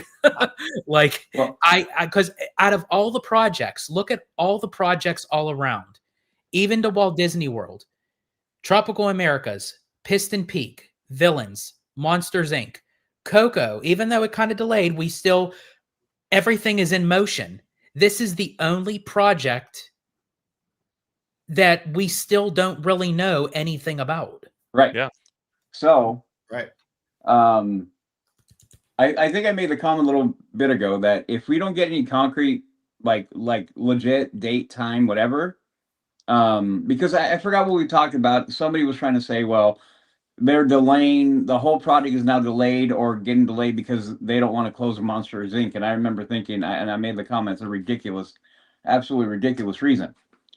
The only thing that makes sense is that they don't know what they're doing. They don't have an idea. They're literally going, how are we going to pull this off? So now they're going to start flooding the zone with, well, this is going on or that is going on, because I lay a lot of the fault about what's going on in the company at Iger's feet. I think justified. Okay. And I think this is one of the biggest things is they don't know what they're doing with this one. They have no clue. Again, like you were saying, we know we got Coco. We see they're starting to rip that up. Avengers, they said, bam, we're moving. Everything that's going on over there in Florida, boom, they're moving. This one, we don't have the gateway going. We don't have any. I mean, and I know Conductors. I've heard probably multiple rants on this subject alone from him, but that's another thing. They're integrated, but they don't need to be integrated. So yeah, they don't. I have exactly think the exact same way. They don't know what they're doing yet. They do not know what they're doing yet. And if they have to really literally like shoehorn it into that backlot area, Makes it horrible. how is that even going to aesthetically look to everything? Exactly. I can't. Exactly. It's going to look horrible because, again, when you look at Google Maps, okay, yeah, for a prime example, and we all saw. Here's the concept art. Okay, so you have this big, ugly ass show building, and then it takes up even more room because now you have to have an access road for Disneyland and construction vehicles to go behind the show building, so you lose even more room. Yep. They need to have there's got to be road also back there for emergency vehicles as well. So that's not going to go anywhere. That has to be there. I still wonder, honestly, if it really did get delayed, I wonder if Disney could then make that announcement at D23 and say, hey, don't worry, folks, you're still going to get Avatar, but we've been thinking about it and we think we're going to give like a different placement. All they're doing really with this project is they're trying to buy themselves time. I think that's what they're doing. I agree. I agree with that. I think that's what they're, and I'm George. I'm glad you brought that up because I think at D23, I think if they're smart, they would announce that because I told Orange Grove 55, and I think I might have had Mark and Udi on when I was talking about this, but I said because he had his doubts about putting in the Simba parking lot, but I'm like, think about it for a second. You could do exactly what they're doing for the Monsters suspended roller coaster, cordon a huge section of that parking lot off and start ripping up the asphalt and start building it. It wouldn't interrupt park operations. It might interrupt parking situations for a little while, but on the other hand, they can get a jump start on the Avatar land, and I'm going to call it land, even though Disney refuses to, and they don't even have to pay me to say that. And they could start building the land, and as they're building Coco, they could start preparing to build another sky bridge to go over Disneyland Drive to the Simba parking lot to connect both with DCA. That way, when it does come time to open Avatar, first of all, they'll be way ahead of schedule. Second of all, they'll have the bridge constructed. And third of all, they'll be ahead of the game. By doing this, I couldn't agree more with George. They're buying themselves time. And as I said, and actually Chris West brought it up once again, I am a huge, I will speak it like the gospel. The Zootopia should have been put into Hollywoodland. Absolutely. It's a great transition right off of, yep. Mm-hmm. Buena Vista Street. Mhm. You already have the facades to make it look like you can make it like a neighboring town. You can add audio animatronics or even performers with animal puppets like they did over at home. What was it, Shanghai? And then you don't have to do maybe the exact ride, that's over in Shanghai, but maybe do something themed to Zootopia 2. I mean, literally, Zootopia 2 became the biggest Disney animated movie of all time. Like, it shattered like how many records. So it's like, and then you could keep the monorail. Like, just keep the monorail. Yeah. You don't even have. Yep. Yeah. You don't gotta do anything with it. It's urban. You have like a cityscape kind of thing. I don't know. I don't know. That's just you got me thinking now. Uh-oh. It would be great if in D23 they, like you were kind of saying, George, like, hey, we've been thinking we're gonna redo this, and we're gonna put Zootopia there. And if you think about it as well, you could make the argument now, going with the mentality of Bob Iger. Hey, wait. Zootopia, huge moneymaker, right? Second one in the franchise. Hey, that one actually touches more people than Avatar will. I think the air is perfect for them to be like, and a lot of people would be like, okay, cool. I would take that deal every day and twice on Sundays if he said that. We're gonna put Zootopia there, and then we're gonna put it over there. And I think from what you just said, that would be a lesser blow to the fandom. That if they were to say, you know what, we're going to put Avatar on the back burner, it's delayed, but don't worry, Zootopia is coming in. I think honestly, people would be like, Avatar what? Avatar who? Like absolutely. That could literally, you could literally put the path to making that whole Avatar thing just kind of float away, which I would be fine with as well. But I think Zootopia 2 would be a better fit, like you're saying. It's a better fit. They would probably spend less money in redoing everything. I mean, oh man. Jared Bush is already working on sketches for Zootopia 3. Yeah. That's crazy. Yeah. Wow. Yeah. Oh, dude. Oh, go Magic 8 Ball. I know, right? Tell me about it. Magic, like, who do you got to pray to? Who do you got to pay? I mean, that would be better. Right. No, 100%. Yeah. I'm gonna play this video real quick since we're on Disneyland at the moment, and then we'll jump back to Drew's video. This is early concept art from years ago of what the Eastern Gateway project is or was at the time. And with this project, I don't know how many of you've seen this, but it includes the bus load and unload area. It includes also a Uber and Lyft pickup and drop off area, and then I think it includes a security area where you walk through before you go over the Sky Bridge of Harbor. So I'm not gonna go ahead. Sorry. Before you play that, Conductor, just really quick to answer Brian's comment. Brian, when you say it's too small area for Zootopia, but the thing is with Zootopia, then you could cover the whole entire area of Hollywoodland. I would literally turn the whole entire Hollywoodland into nothing but Zootopia and just all of it. All of it. Yep. 100%.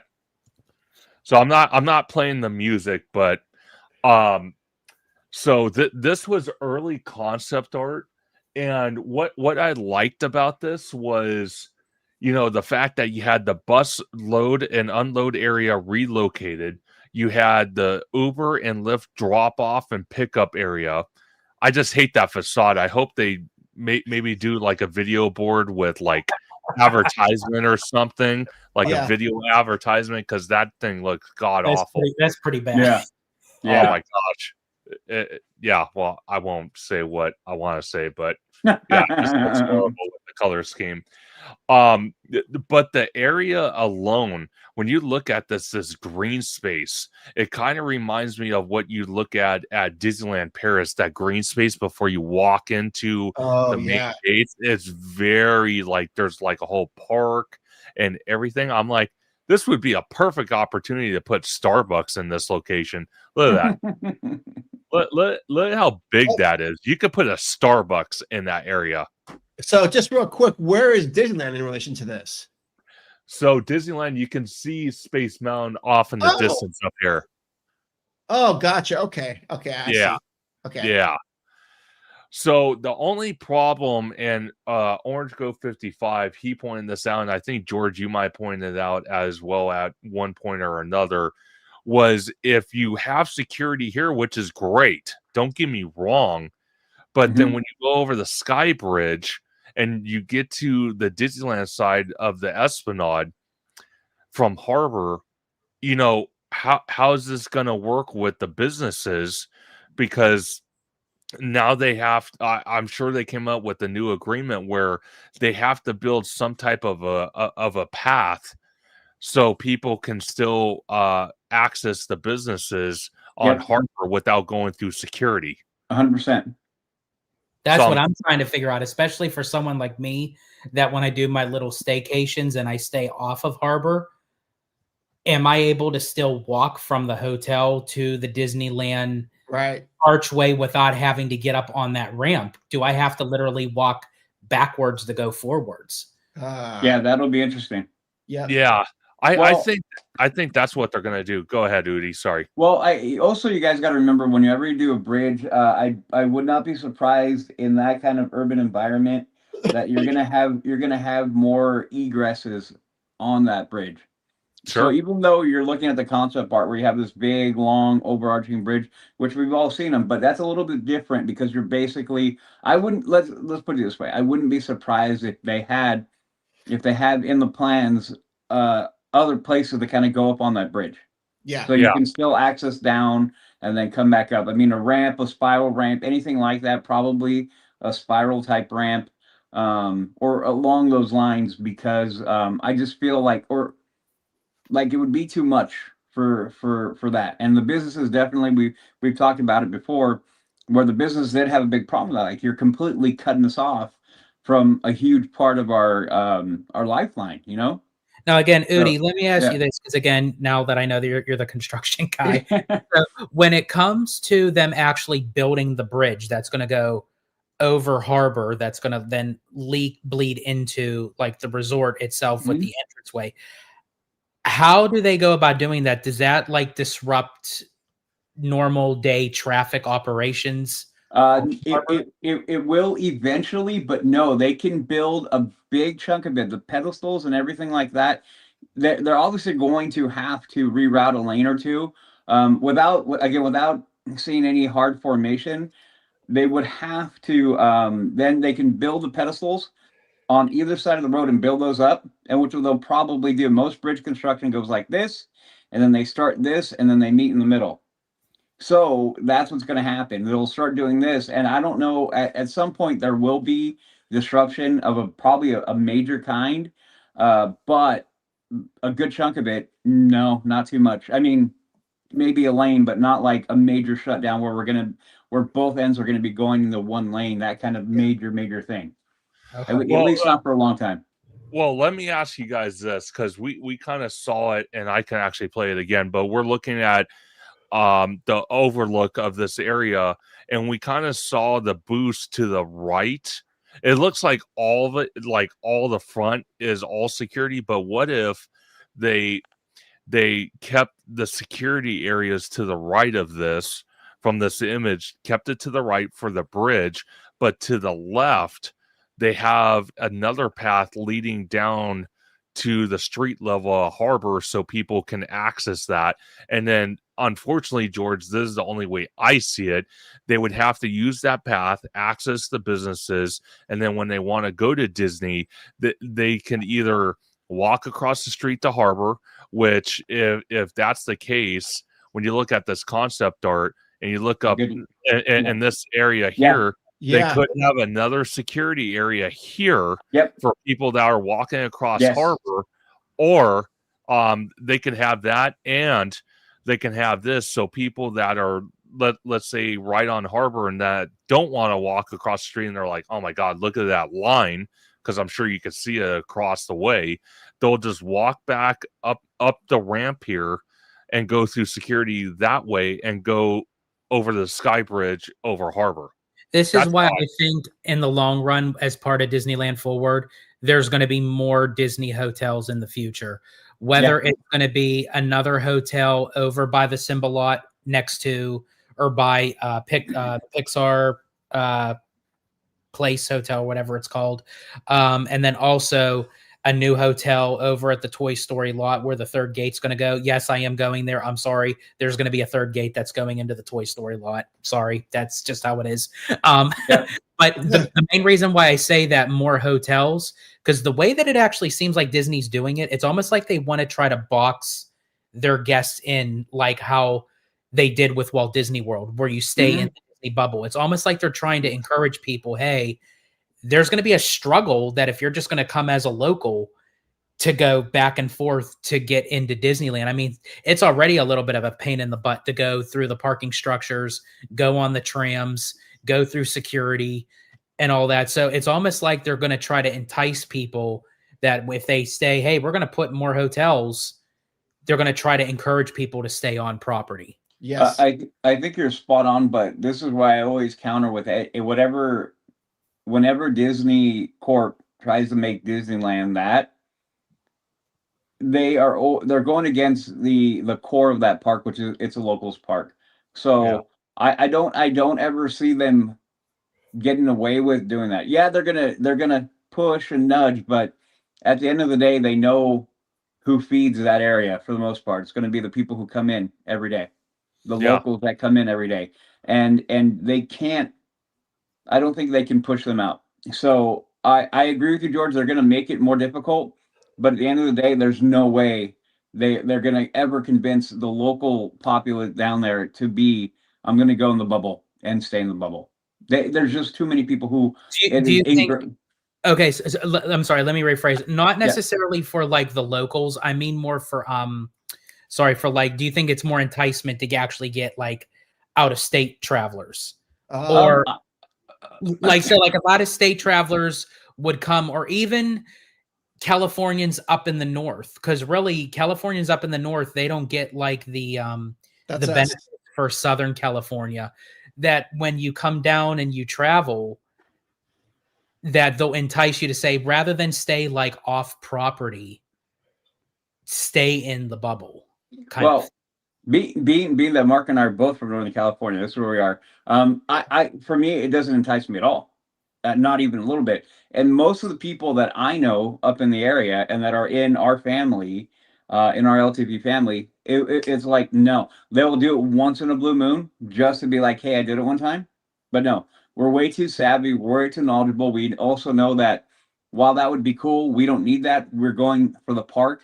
We're not in there to buy the whole resort thing. We're going to Disneyland and DCA. Do you think Disneyland is going to try to get to that point with yes. Yes. They've been trying for a very long time. Yes. And my point is they're going to fail. And they have been failing, and they will continue to fail. It doesn't work. I think also, too, it also goes by also the pricing of the hotels, because a lot of Disneyland's hotels, you need to like give up an organ just to be able to afford to stay there. Yep. Right. Yep. No, 100%.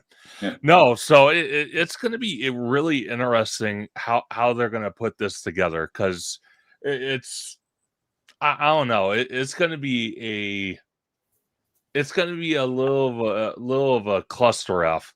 And Udi, and again, I give a big shout out to Udi for being our construction guy on this, because I don't even know what I'm talking about. So I'm glad he's on here, but I can only imagine when they're starting to build the pylons and they have to close one lane of the street per, wherever the project's at. It's going to be a logistical. And then Chris West actually said, and I think that's probably the route that they will go, more DVC.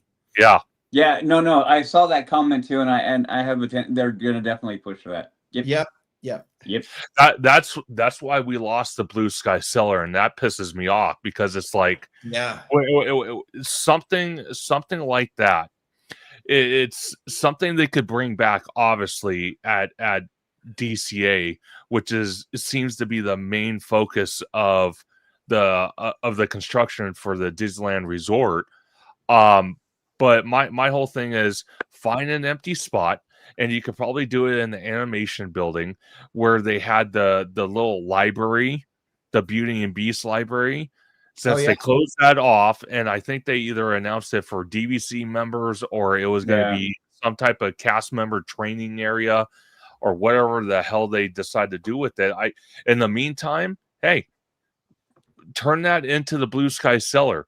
Give us the models that you're going to show at D23, and put that in there and let people walk in there and say, wow, this is where DCA is going to be at in the next 5 years. You know why why they don't do that anymore? Because at the time when they had that Blue Sky Cellar, they were for sure of what the hell was going into the park. Yeah, no kidding. Thank you. My God. He's not wrong. You're not wrong. No, because now it's like, oh, let me close my eyes and point, and then that's what we're going to do here. And then before you go back to Disney World, I just have one more comment when we were talking about Zootopia from Kalani D. Says, that makes sense with Zootopia, so Disney won't do that. LOL. Yeah. Well, of course. But the almighty dollar. The almighty dollar. No kidding. No kidding. Gentlemen, same thing applies. Any point you want me to pause it, let me know. Our first little teaser is just a few months out, May 22nd at Hollywood Studios. All right, so this is where I'm going to put some facts with speculation for a few of these next things happening in the summer, as I think there's smoke where there's fire. Like I mentioned, May 22nd is the confirmed date we have for that update coming to Millennium Falcon over in Galaxy's Edge, but I think that we're going to have a lot more happening on May 22nd. Stick with me here. There's a lot to talk about, so I'm going to try to explain this in the easiest way possible. But Disney has already confirmed that Cool Kids Summer is returning this year. And in my opinion, if Disney really wants people to spend money and come to the parks with their kids and have these family experiences, just saying that Cool Kids Summer is back at the parks with things we had last year, I don't think that's enough. So I think that they're going to advertise Cool Kids Summer alongside a few of these other things happening, and that is Soarin' Across America at Epcot, which is confirmed to debut by Memorial Day, Bluey and Bingo coming to Conservation Station at Disney's Animal Kingdom, and the Walt Disney Studios Courtyard at Hollywood Studios, including the new Disney Junior show, Mickey Mouse Clubhouse Live, which they're actually bringing over from California Adventure because it's gotten such high guest satisfaction rankings. So again, when I'm looking at all of this, right, I'm also looking at to last year when Cool Kids Summer kicks off. We had 2 big new offerings at Hollywood Studios. I just want to answer the super chat again. Thank you for the love and support. This is from theme park and things.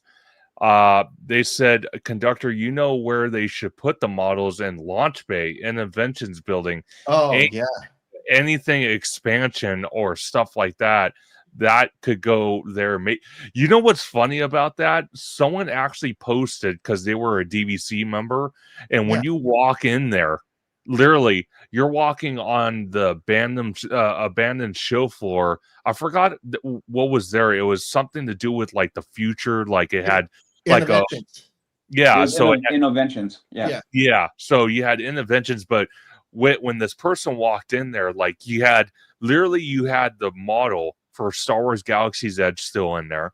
You had all these kind of like big, like life-size stormtrooper mannequins with the full costume, everything just sitting there. They gave us something dedicated to WDI and actually put it in Downtown Disney. Yes. Like you could just have like a full, I mean, they have the room now. I mean, put up a building. Maybe actually that's what they could do with the Star Wars building. Yeah. Rainforest Cafe building. Yeah. Turn that whole facility into WDI, where we have models, where we have concept art, everything that we get from D23, it just gets put in there. I would love that much. Oh, same here. So I wouldn't be opposed to that, because Star Wars Launch Bay is just another big vacant building doing nothing. Besides hosting a little tiny ass. That's basically the entire Tomorrowland at this point. Pretty much. Oh my gosh, it's horrible. We had Little Mermaid and Disney Villain shows. So what's to say that you couldn't take that same strategy this year with another show, the Disney Junior show, alongside The Mandalorian and Grogu, and Soarin' at Epcot, and Bluey and Bingo at Animal Kingdom? I just feel like from a marketing perspective, they have plenty of things right here that they could easily get ready by Memorial Day, to the fact that they're already casting for that Disney Junior show. And I know for a fact that they've already started recording commercial and promotional content. So the wheels are already turning. It's just a matter of when will those things be confirmed with the actual dates. I expect that to happen by the end of March at the absolute latest. So stay tuned for that one. Now, I want to circle back to something I just said about the Walt Disney Studios courtyard, as in late summer, that's when the Magic of Disney Animation is going to open in the former Star Wars Launch Bay building. But Disney has already confirmed that the courtyard is going to open before the Magic of Disney Animation opens, so that you can actually walk to the Disney Junior show. When it comes to the courtyard itself, there's not a lot of work that they have to do to get that finished. It's just some trees, some benches, some plants. They can get that done in a few months from now, easily. The work that takes longer is the actual attraction, the Magic of Disney Animation. But we're going to be able to walk around the courtyard and see that Disney Junior show before the attraction opens later on. So that's something that, again, I haven't seen anyone mention, but it's right here in front of our eyes. So just little things to add on to my speculation for Cool Kids Summer. But I think May 22nd is going to be a big day at Walt Disney World. And the final big thing in the summer is the opening of Rock and Roller Coaster starring the Muppets at Hollywood Studios. Yes, Rock and Roller Coaster starring Aerosmith is closing on March 1st, and it's reopening in the summer as Rock and Roller Coaster starring the Muppets. But that's largely because the attraction is staying the same at its core. We have to get to a concert, and a lot of the props that we have now are staying just with a Muppets twist, even to where the guitar in the courtyard is staying, but it has a new psychedelic look inspired by the Muppets and the Electric Mayhem. The ride vehicles, they're still a big limo. They just have a new look inspired by the Muppets and the Electric Mayhem. Like I mentioned earlier, the pre-show is the biggest change here, and that's personally what I'm looking forward to the most, because we're getting new animatronics. The first ever animatronic of Scooter and the penguins that we know and love from Muppet Vision are coming back, but this time as audio engineers, and we're going to see them on digital form in the corners on screens, as well as the Electric Mayhem as pre-recorded media in the back, as we got to make it to their concert. So that's going to be a quick turnaround time, but it will be a fun one, finally having the Muppets back at Hollywood Studios. And there's two more things expected to happen this year. We just don't have a season of when they're going to happen. Just 2026 is expected. The first one is actually confirmed to be opening this year. Again, just no time frame of when. And that's Level 99, a new game room experience coming to the former NBA Experience building over at Disney Springs. More than 50 challenges throughout. This is going to be very popular among friends and family, as long as those ticket prices are affordable and there's actually a reason to come back. I think that's the biggest thing that struggled with the NBA Experience, is once you do it once, why go back? But I'm hoping that Level 99 will be a success, and that these games are actually fun to where people want to go and experience it. And the other thing that I'm speculating on is over at Magic Kingdom, and that's the previously... My thing with that, and I do hope it is successful, but the problem when you do something like that is, if I'm spending my money to travel all the way to Walt Disney World, I'm not going there to do like an escape room kind of gaming thing. I don't want to waste my time and money on something that I could just do locally. Agreed. And I think that's the problem with a lot of those facilities, even the ESPN Zone, experience did too. It's like, no, I don't want to go to Walt Disney World to shoot hoops. Like, I could just go to a local like basketball court and do that. Like, that's I think the issue, that when Disney, it's a great concept, but I feel like when you put it in the intermix of like the ultimate like vacation spot, like people don't want to do that. No, and the kind of defend the ESPN Zone a little bit. A lot of times it was a great place. Once you're done with the parks for the day, and you want to get something to eat, maybe watch a game or something, or go meet up with friends, The Yep. ESPN zone was amazing to hang out at. You had all the TVs, the sports. Once in a while, they actually did live broadcasts from the ESPN zone building in downtown Disney. So to kind of defend ESPN zone in a way, I did like that aspect of it, but I do agree with George. I don't want to pay 20 something dollars the park to go shoot hoops and play arcade games when I could do that outside the resort. Mhm. So I get it. Do Blake- you guys think that in time that's what's going to happen with Splitsville? Oh, Like, do you think like eventually, or do you think that's popular enough that it kind of holds its own? I'm going to let you guys answer that. that's good. That's a great question. I don't ever see a lot of people bowling there. I see a lot of people going in there for cocktails and dinner and stuff, but Sure. bowling, I don't. I mean, I don't know. I don't know. That's a great question. I'm not gonna lie. I'm a tad bit of surprise it's still there. Oh, Yeah. Mm-hmm. Same. A little bit. I mean, I went in. I think it's great. It's a very cool place to hang out. But Yep. I don't know. Yeah, I'm a little bit surprised it's still there. Well, okay, let me ask you guys this before I play the rest of this is, do you think they should have kept the House of Blues there, but retrofitted it where it would have been a bigger floor plan where you could have had more stand room only and seating for concerts? I say yes, because after the fact they got rid of House of Blues at Downtown Disney, and it's now on Garden Walk. Yeah. Anytime Abby and I go to Garden Walk, which it's very short, amount of time, but we usually go over there for like our movie theater, like if we're in the area for our out of theater reactions. Oh, Sure. The line for the House of Blues that's like the only thing in there that has a pulse at Garden Walk is the House of Blues. And it's like, I feel like Disney lost that opportunity. Oh, for sure. They got rid of the popular thing that everybody loved. Yeah. No, 100%. So I think they made a humongous, and I mean humongous, mistake on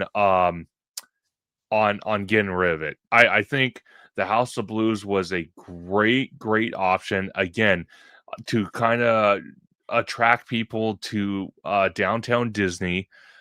You can't tell me you wouldn't want to go see a live band at the House of Blues, have some cocktails, hang out with some friends, maybe do some Disney shopping beforehand. Love You that. can't tell me you didn't like that. That was freaking awesome. It's kind of like what we had at Universal City Walk out here in Anaheim and Hollywood, where back in the day we used to have nightclubs.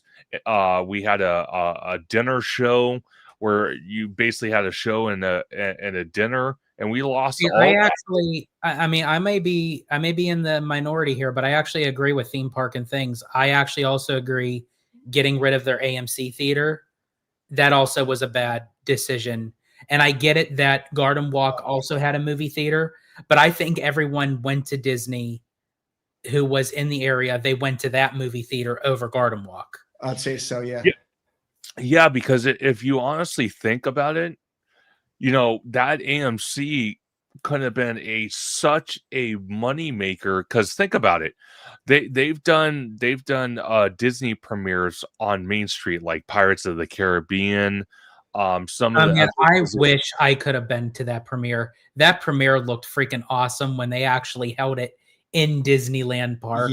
Yeah. Where they literally they put it on the Rivers of America. Like that was like I know, crazy. Oh yeah, but think about it. If we still had the movie theater, they could do red carpet events right there.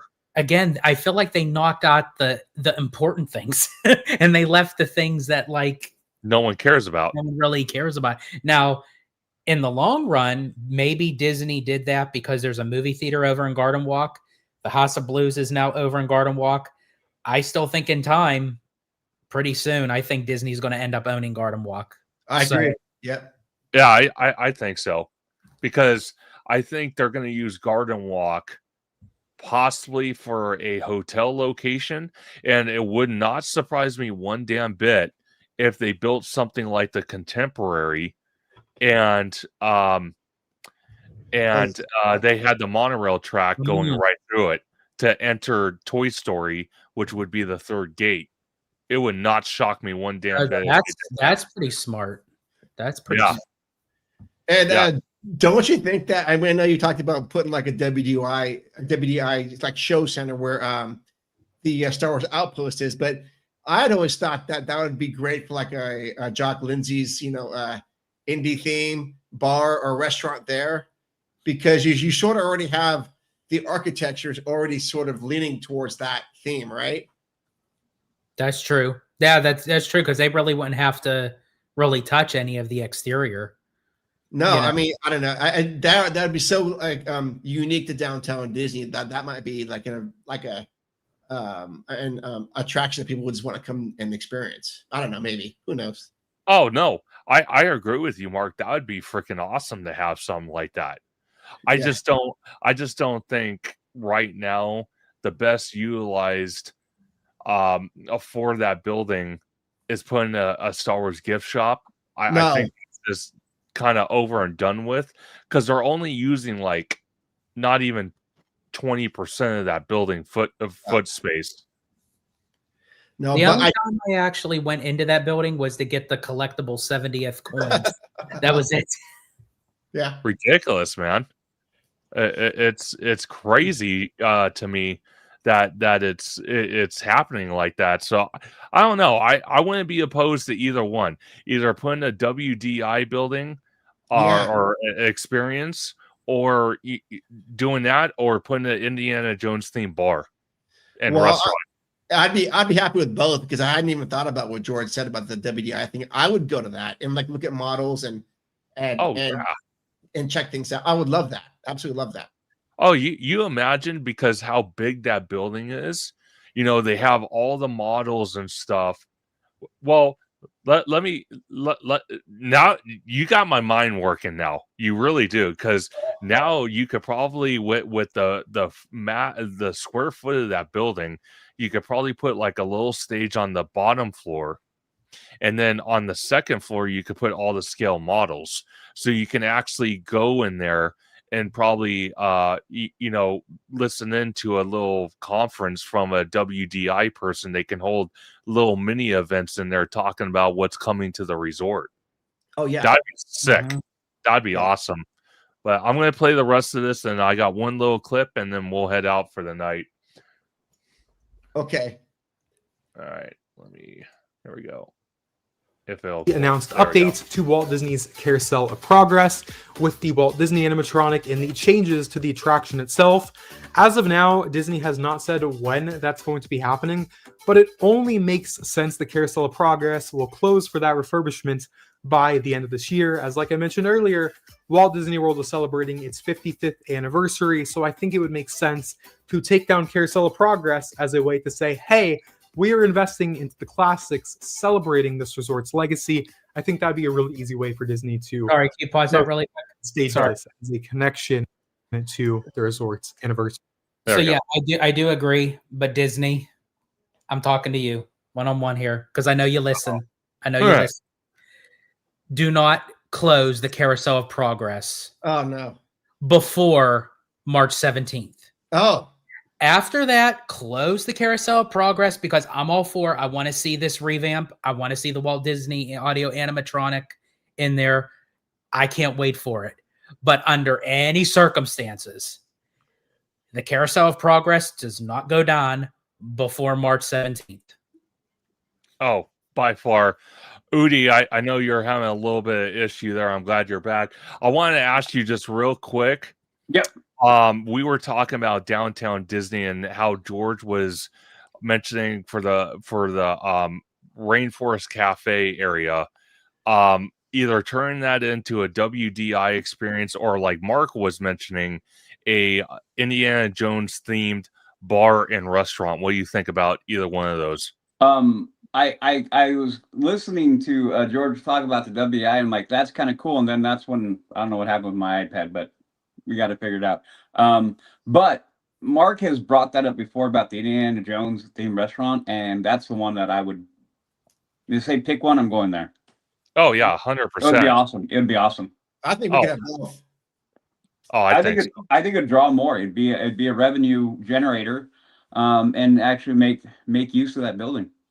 Yeah, because I was mentioning to George, what you could do is, because it's a 2-story building, you can have the first floor as kind of like a almost like a little mini conference area that could probably fit maybe about 100 people or so, have a little stage and whatnot, and you can have WDI Imagineers come in and talk about what they're doing for the resort, and do like little mini meetups with WDI Imagineers, and then on the second floor you can have all the scale models and whatnot, or like you guys are saying, you can have an Indiana Jones themed restaurant and bar, because the building on the outside's already themed for it. Totally. So you Yeah, can do I that. actually say, honestly, I say do both. I say honestly, Yep. have a building be for like the WDI, and then as Mark had suggested, the Star Wars Outpost. You already have the aesthetics Yeah. on the outside of the building. So literally, they don't really. It already kind of has that like indie adventurous kind of feel to it, and it seems like that's the route that Disney is going, especially like with the Beacon Barrel down at Magic Kingdom for Yeah. Pirates of the Caribbean. Even on the cruise ships, they have like these themed bars of the Jungle Cruise and the Haunted Mansion Parlor. So it's like, why wouldn't Disney capitalize on that? Because I mean, that is a longer term investment, I think. And then if it's themed to Indiana Jones, I mean, come on. It's Yeah, exactly. And we were talking, Udi, about the AMC theater, because we said that Disney, like Main Street, has held multiple red carpet events like Pirates and others, and even used Tom Sawyer's Island for that. What if they kept the AMC theater and had red carpet events for Disney movies right in downtown Disney?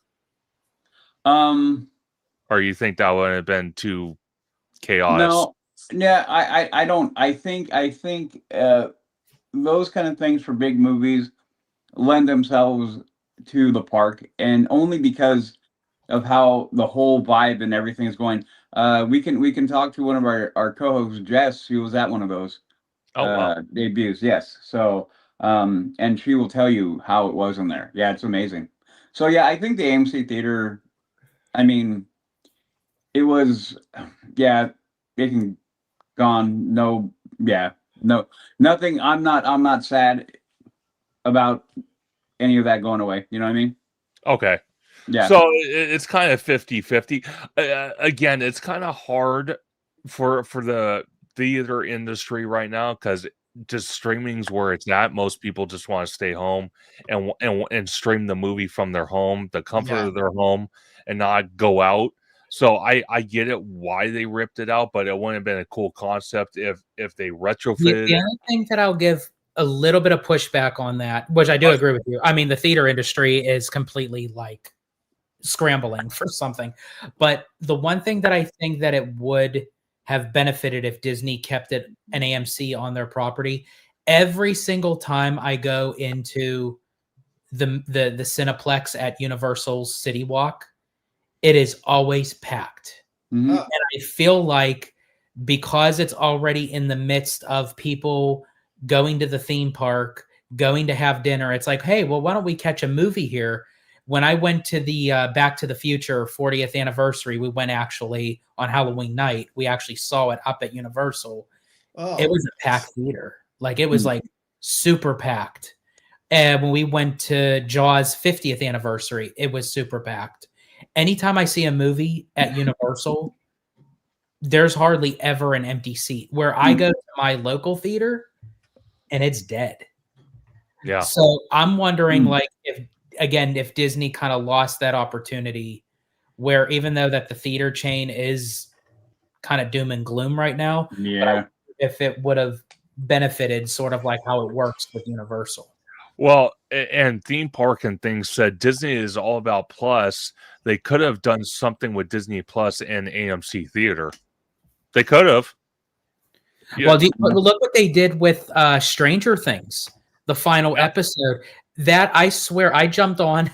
There was not one seat available for like all the 5 o'clock shows. And I know Stranger Things, like you can't put Stranger Things up against a Jonas Brothers Christmas. I get it. But like, but but I mean, like if they had something that was popular enough, like Stranger Things, like maybe if they did like the premiere of anything really, like anything that's going to be coming out of Disney Plus that it would drive hype, they could maybe open up like an episode and have it in the theater, or the finale to something in the theater. Well, let me add the caveat to that. We have now how many years of Disney Plus content? Give me one thing other outside of The Mandalorian that, and that's why I struggled to even name you want something. And mind you, I've actually sat in Lucasfilm's in Lucasfilm their theater and watched a few things a few times. Yeah, that was pretty cool. I've seen a couple. Yeah, Udi, I thought Andor was brilliant. Yeah, but as great as Andor was, would you have driven to the theater to catch an episode? I would have, but a good majority of people probably not. That's the thing. True. That's the thing. Yeah. So that's why I'm saying I see the comment about, and I see the idea behind Disney Plus, but I would go, the core issue with that is Disney Plus itself. Yeah. So that's the problem. No, 100%. No, 100%. Because a lot of people were very criticized about Disney Plus, but also when George Lucas sold the rights to Star Wars to Disney, and then Disney started making films and now TV series, it's kind of like 50-50 in the air. Some people like it, some people don't. It's like that 50-50, split. It's not one is better than the other. It just... I think you're being generous with 50-50, but I'll let that go. Oh, really? What would you give it?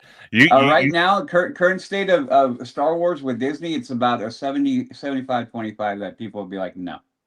Yeah. Dude, Acolyte did a lot of damage. Don't even mention the A word. Okay. Don't even mention the A word. Oh, God. I watched like 2.3 seconds of the first. Here we go, Udi. Here we go. Here we go. There we go. You rattle the cage now. Yeah, I'll just put a point on it. Not you guys. I have another podcast that we haven't done in a while because it's Star Wars based. It's called the Mando Show, and and I have that on with my brother, another good friend of mine who's actually a cosplayer. He's part of the 501st and the Mando Mercs. And then another friend of ours who is a big he has like multiple podcasts, yada yada, and we would get together and talk. And my brother is one of the type of guys who's very, very, very like he wants more Star Wars until the Acolyte, and he had a very I never thought I would have heard my brother use that word in describing a Star Wars property till the very end when we reviewed the last episode. Oh. Yeah, he dropped an F-bomb on that one. He's like, F the Acolyte. And I was like, whoa, well, there you go. There you go. But really, anyway, yeah. Really quick, Conductor, I know because you're trying to get wrapped up. I do apologize. But I wanted to ask you because Drew did bring up Smuggler's Run and we didn't really like touch upon it like too much. How do you guys feel about Smuggler's Run and especially getting like the revamped with Mandalorian and Grogu? For me, I'll just give like a brief thing. I think it needs it. It needed it from day one. I'm still not a fan of actually working on an attraction, so to speak. Just sit back and enjoy it. Like I don't want to have to worry about pulling levers or pressing buttons. But if I had to, I'm glad that they're giving the engineers kind of like a job to say, okay, you get to pick the location of where you go. You're going to have multiple locations. It's going to have Mando and Grogu. And I love how they're tying it into the opening with the Mando and Grogu movie. I think that's a great like cross promotion thing. But what say you guys? Like, what's your thought process on Smuggler's Run in general and with the revamp? So in general, I'm going to say I don't like working either. because I do it 5 days of work at Costco, and that's enough for me. So I don't want to go on an attraction and work. That's my first problem. The second problem I have is for this overlay, I hope they have multiple missions and it's not just one mission, and I hope it doesn't stay more than a year. Because the problem we have right now with Smuggler's Run is it's the same missions and it's been around way too long, and it's kind of put a sour taste in many people's mouths about going on it.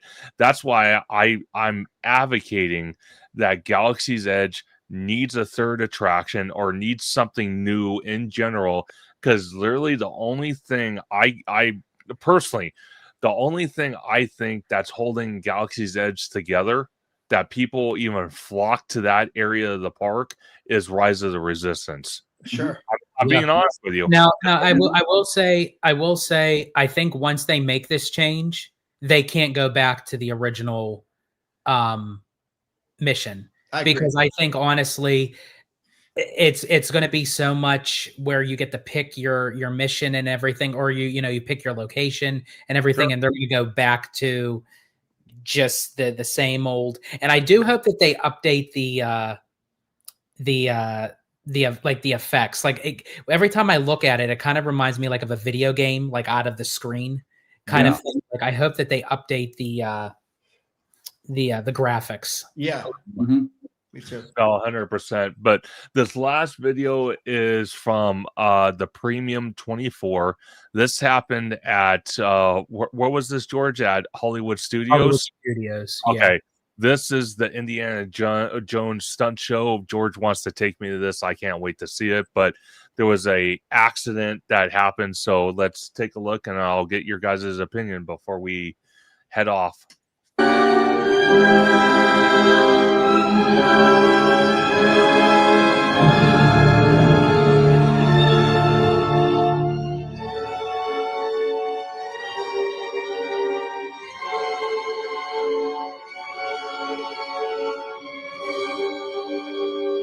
And I'm just going to mute this because of copyright, but why they're playing the show, I'm sure you guys have seen this already, what happened, but once the ball comes out, I want to get your guys' opinion on this, because this is pretty scary what wound up happening here.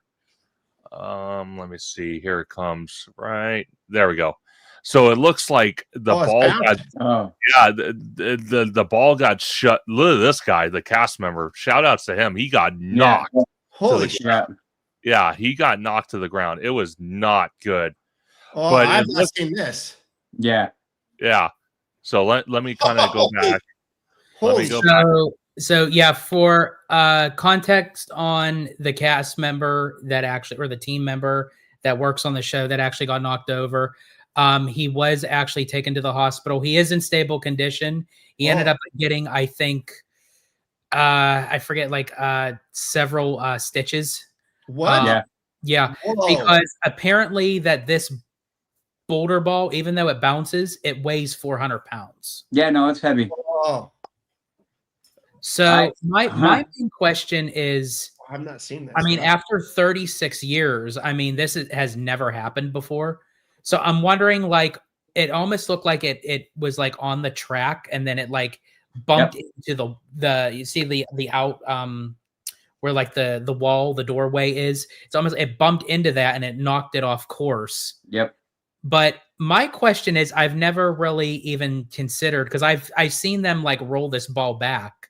Like, I never would have thought this thing weighed 400 pounds. What? Oh no, that has weight. Yeah, this is pretty scary. But I give the cast member kudos to the fact of that he put himself in front of it, that it actually could have rolled into the audience. Oh, totally. And there could have been an even bigger tragedy. No, 100%. And I want to ask you guys this question, because me and George kind of talked about this for a brief second. Because with Tropical Americas and them closing Dinosaur to make way for Indiana Jones, is there any possibility that, because right now they took the ball away. Why it's under investigation? What exactly happened? So the show is continuing, but without the Boulder effect. Could this be a pretext for them to possibly close this show and relocate it to Animal Kingdom and put it in the tropical Americas area where the Indiana Jones attraction is going to be built? No. Do they have room for it there? George, you would know best more than anybody.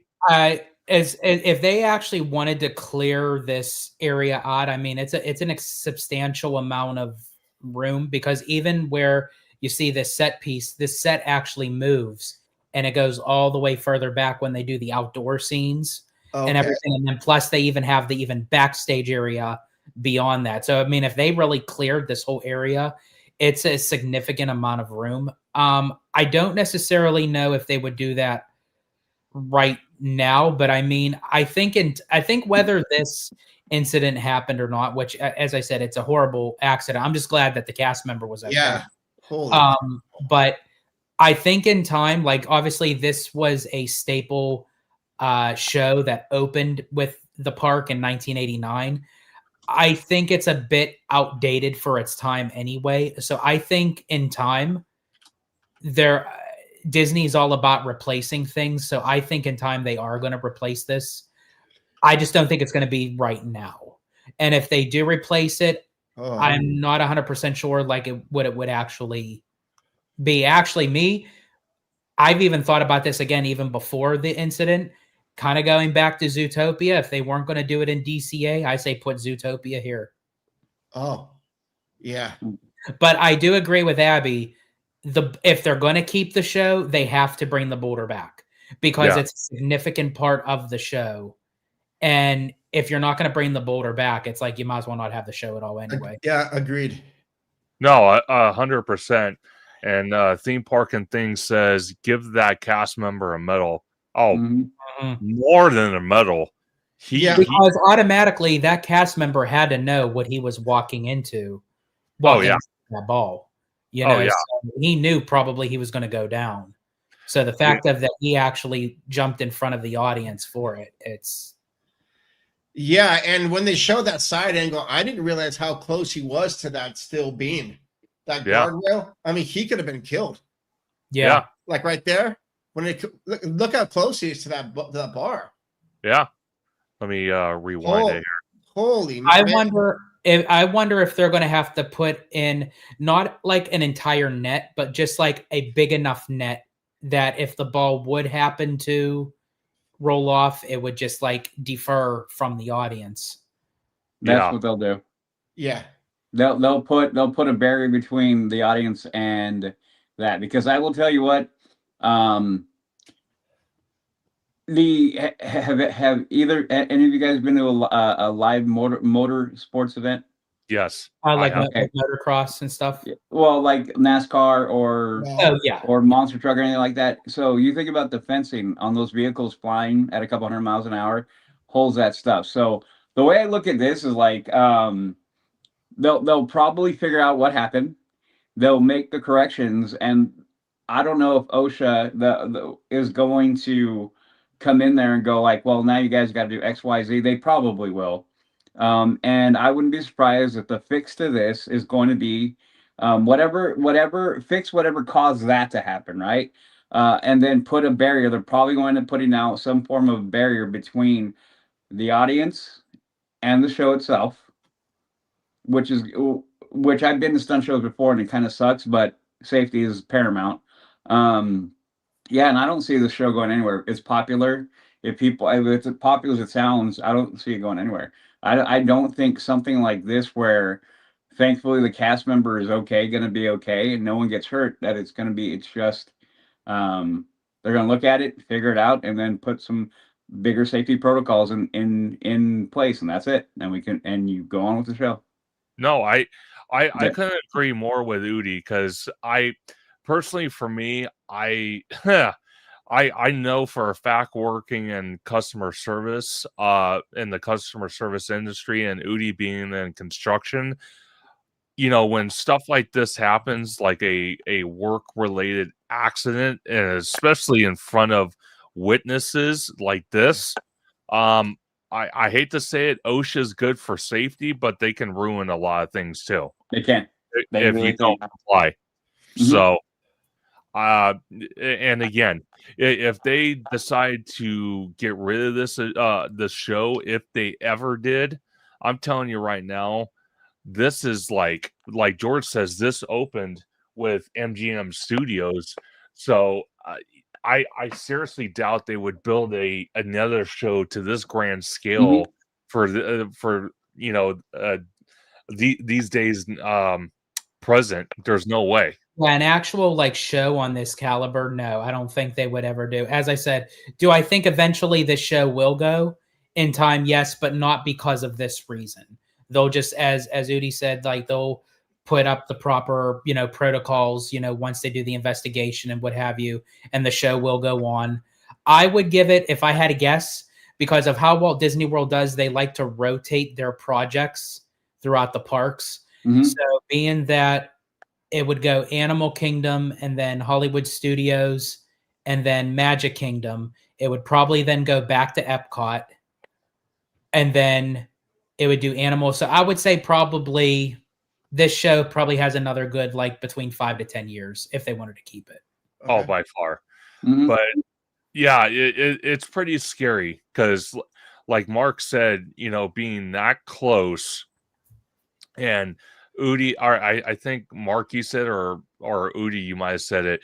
Luckily, hitting that ground. Luckily, he didn't crack his head open and die, because he could have, being that close to that short wall. But I agree with Udi.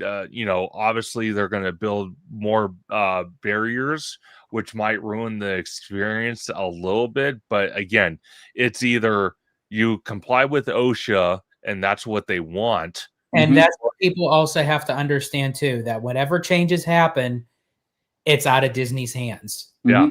Like whatever OSHA had, they have to comply. So yep, you have to comply. Because if not, adios, bye-bye. Yep, red tag, and you're never having it again. Yep. Exactly. But gentlemen, it's been an amazing Conductor Sunday live stream, my first one in 2026, and what a great way to kick it off with Hollow Gelato and the Leaving Today podcast with Mark and Udi. Always a great time having you gentlemen on. Can't wait to have you guys back.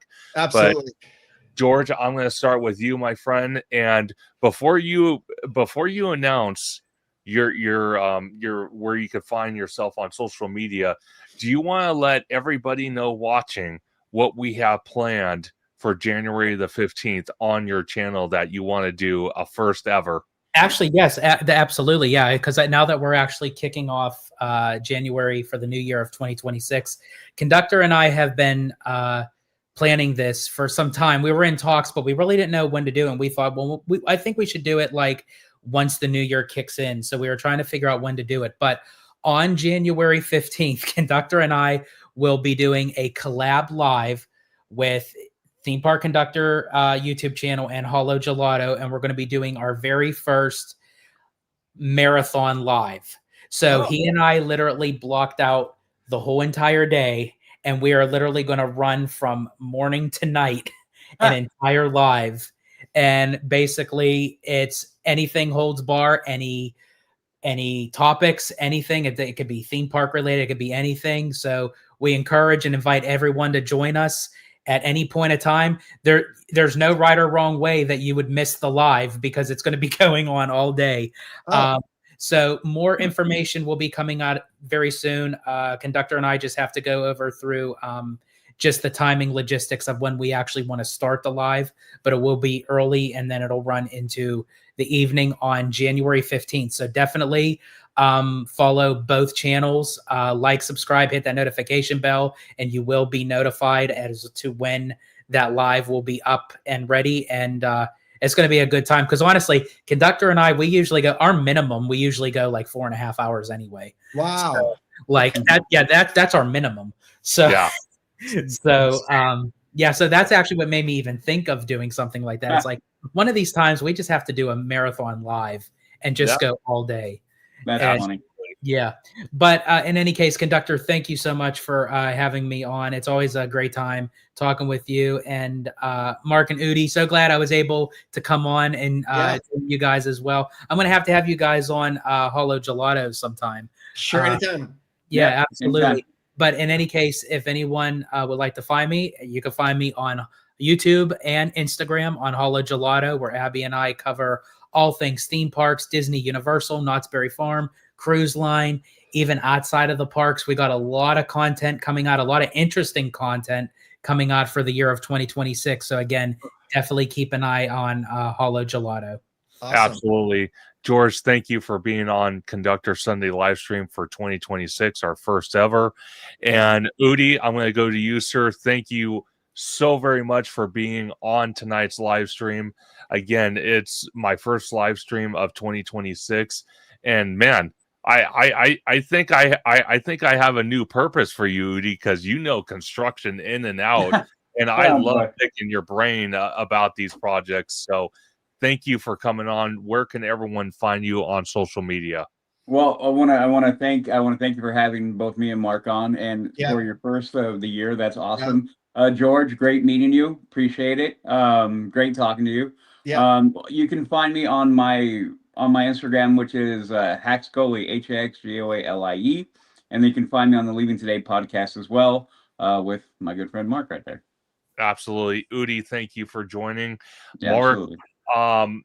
It was such an awesome time having you on, and again, I encourage you guys, as soon as you know some dates, when you guys are going to come down to the Disneyland Resort, please let me know, because I would love to hang out with you both when that happens. But where can everybody find you on social media? Yeah, I mean, you can find me at leavingtodaypodcast.com and Instagram at Leaving Today Podcast. And again, I want to say thank you for inviting us to be on your show. Udi and I don't get invited out very often because we can't behave ourselves. I'm just joking. Mark, you're fine. I don't know. I feel like it's me. It's all good. Oh, you guys would do very well then on Hollow Gelato. But George, I've been watching you for as long as you've been on with OG55. I've always watched your takes, and it's an honor to be able to talk to you in person. This is great. Thank and you so much. Of course, and Conductor's an excellent guy. And it He's just all right. No, he's awesome. And so like I said, we've been doing this for 10 years, and every time we have a guest on our show, I'm always happy to know that we are part of this Disney community, because everyone we've met has been so genuine and giving, and they're just really nice people. They want to share knowledge, and there's no competition whatsoever. It's just like, I'm going to learn from Conductor. I want to learn from George. I want to learn from Udi about stuff. And not only do you guys know stuff, but you're just really good people that I would absolutely love to go and hang out at the park with, and ride some rides, get dinner, get drinks, and all of the above. And so I look forward to being able to do that with you guys sometime. Yep. No, absolutely. Thank you so much. Thank you both. Appreciate it. Of course. No, absolutely. And I cannot wait to see Mark and Udi on Hollow Gelato. It's going to be a great time. I want to thank all you guys. I want to thank everybody in the chat for joining tonight, and our two people with the super chats. We got Hidden Geek Village for $10 and Theme Park and Things for $4.99 super chat. Thank you both for supporting Theme Park Conductor. Also, like I stated right at the beginning, I do have a members only video reviewing the Fallout collab with Jones Soda. You can buy the whole pack at Costco if it's still available. It has 3 different flavors with very heavily themed bottles. The drinks are awesome. It comes with some little collectibles, but that's going to be a members only video. And if you'd like to join my members only content, it's down in the description or the title. You can join that and support Theme Park Conductor. But again, thank you, everybody. I'm your host, Theme Park Conductor. You can find me on YouTube and Blue Sky at Theme Park Conductor, on Instagram at theme_park. _conductor on X at Theme Conductor, TikTok at Theme Park Conductor 1, and every Sunday at 5 or 7 p.m. for Conductor Sunday live stream with amazing guests like Hollow Gelato, Udi, and Mark from Leaving Today's Podcast, and so many others as we break down Disney, Universal news. We speculate, we talk rumors, and we just have a great grand time with the chat. It's always awesome. But everybody have a wonderful night. Stay safe. Be kind to one another. And I will see you guys very, very soon.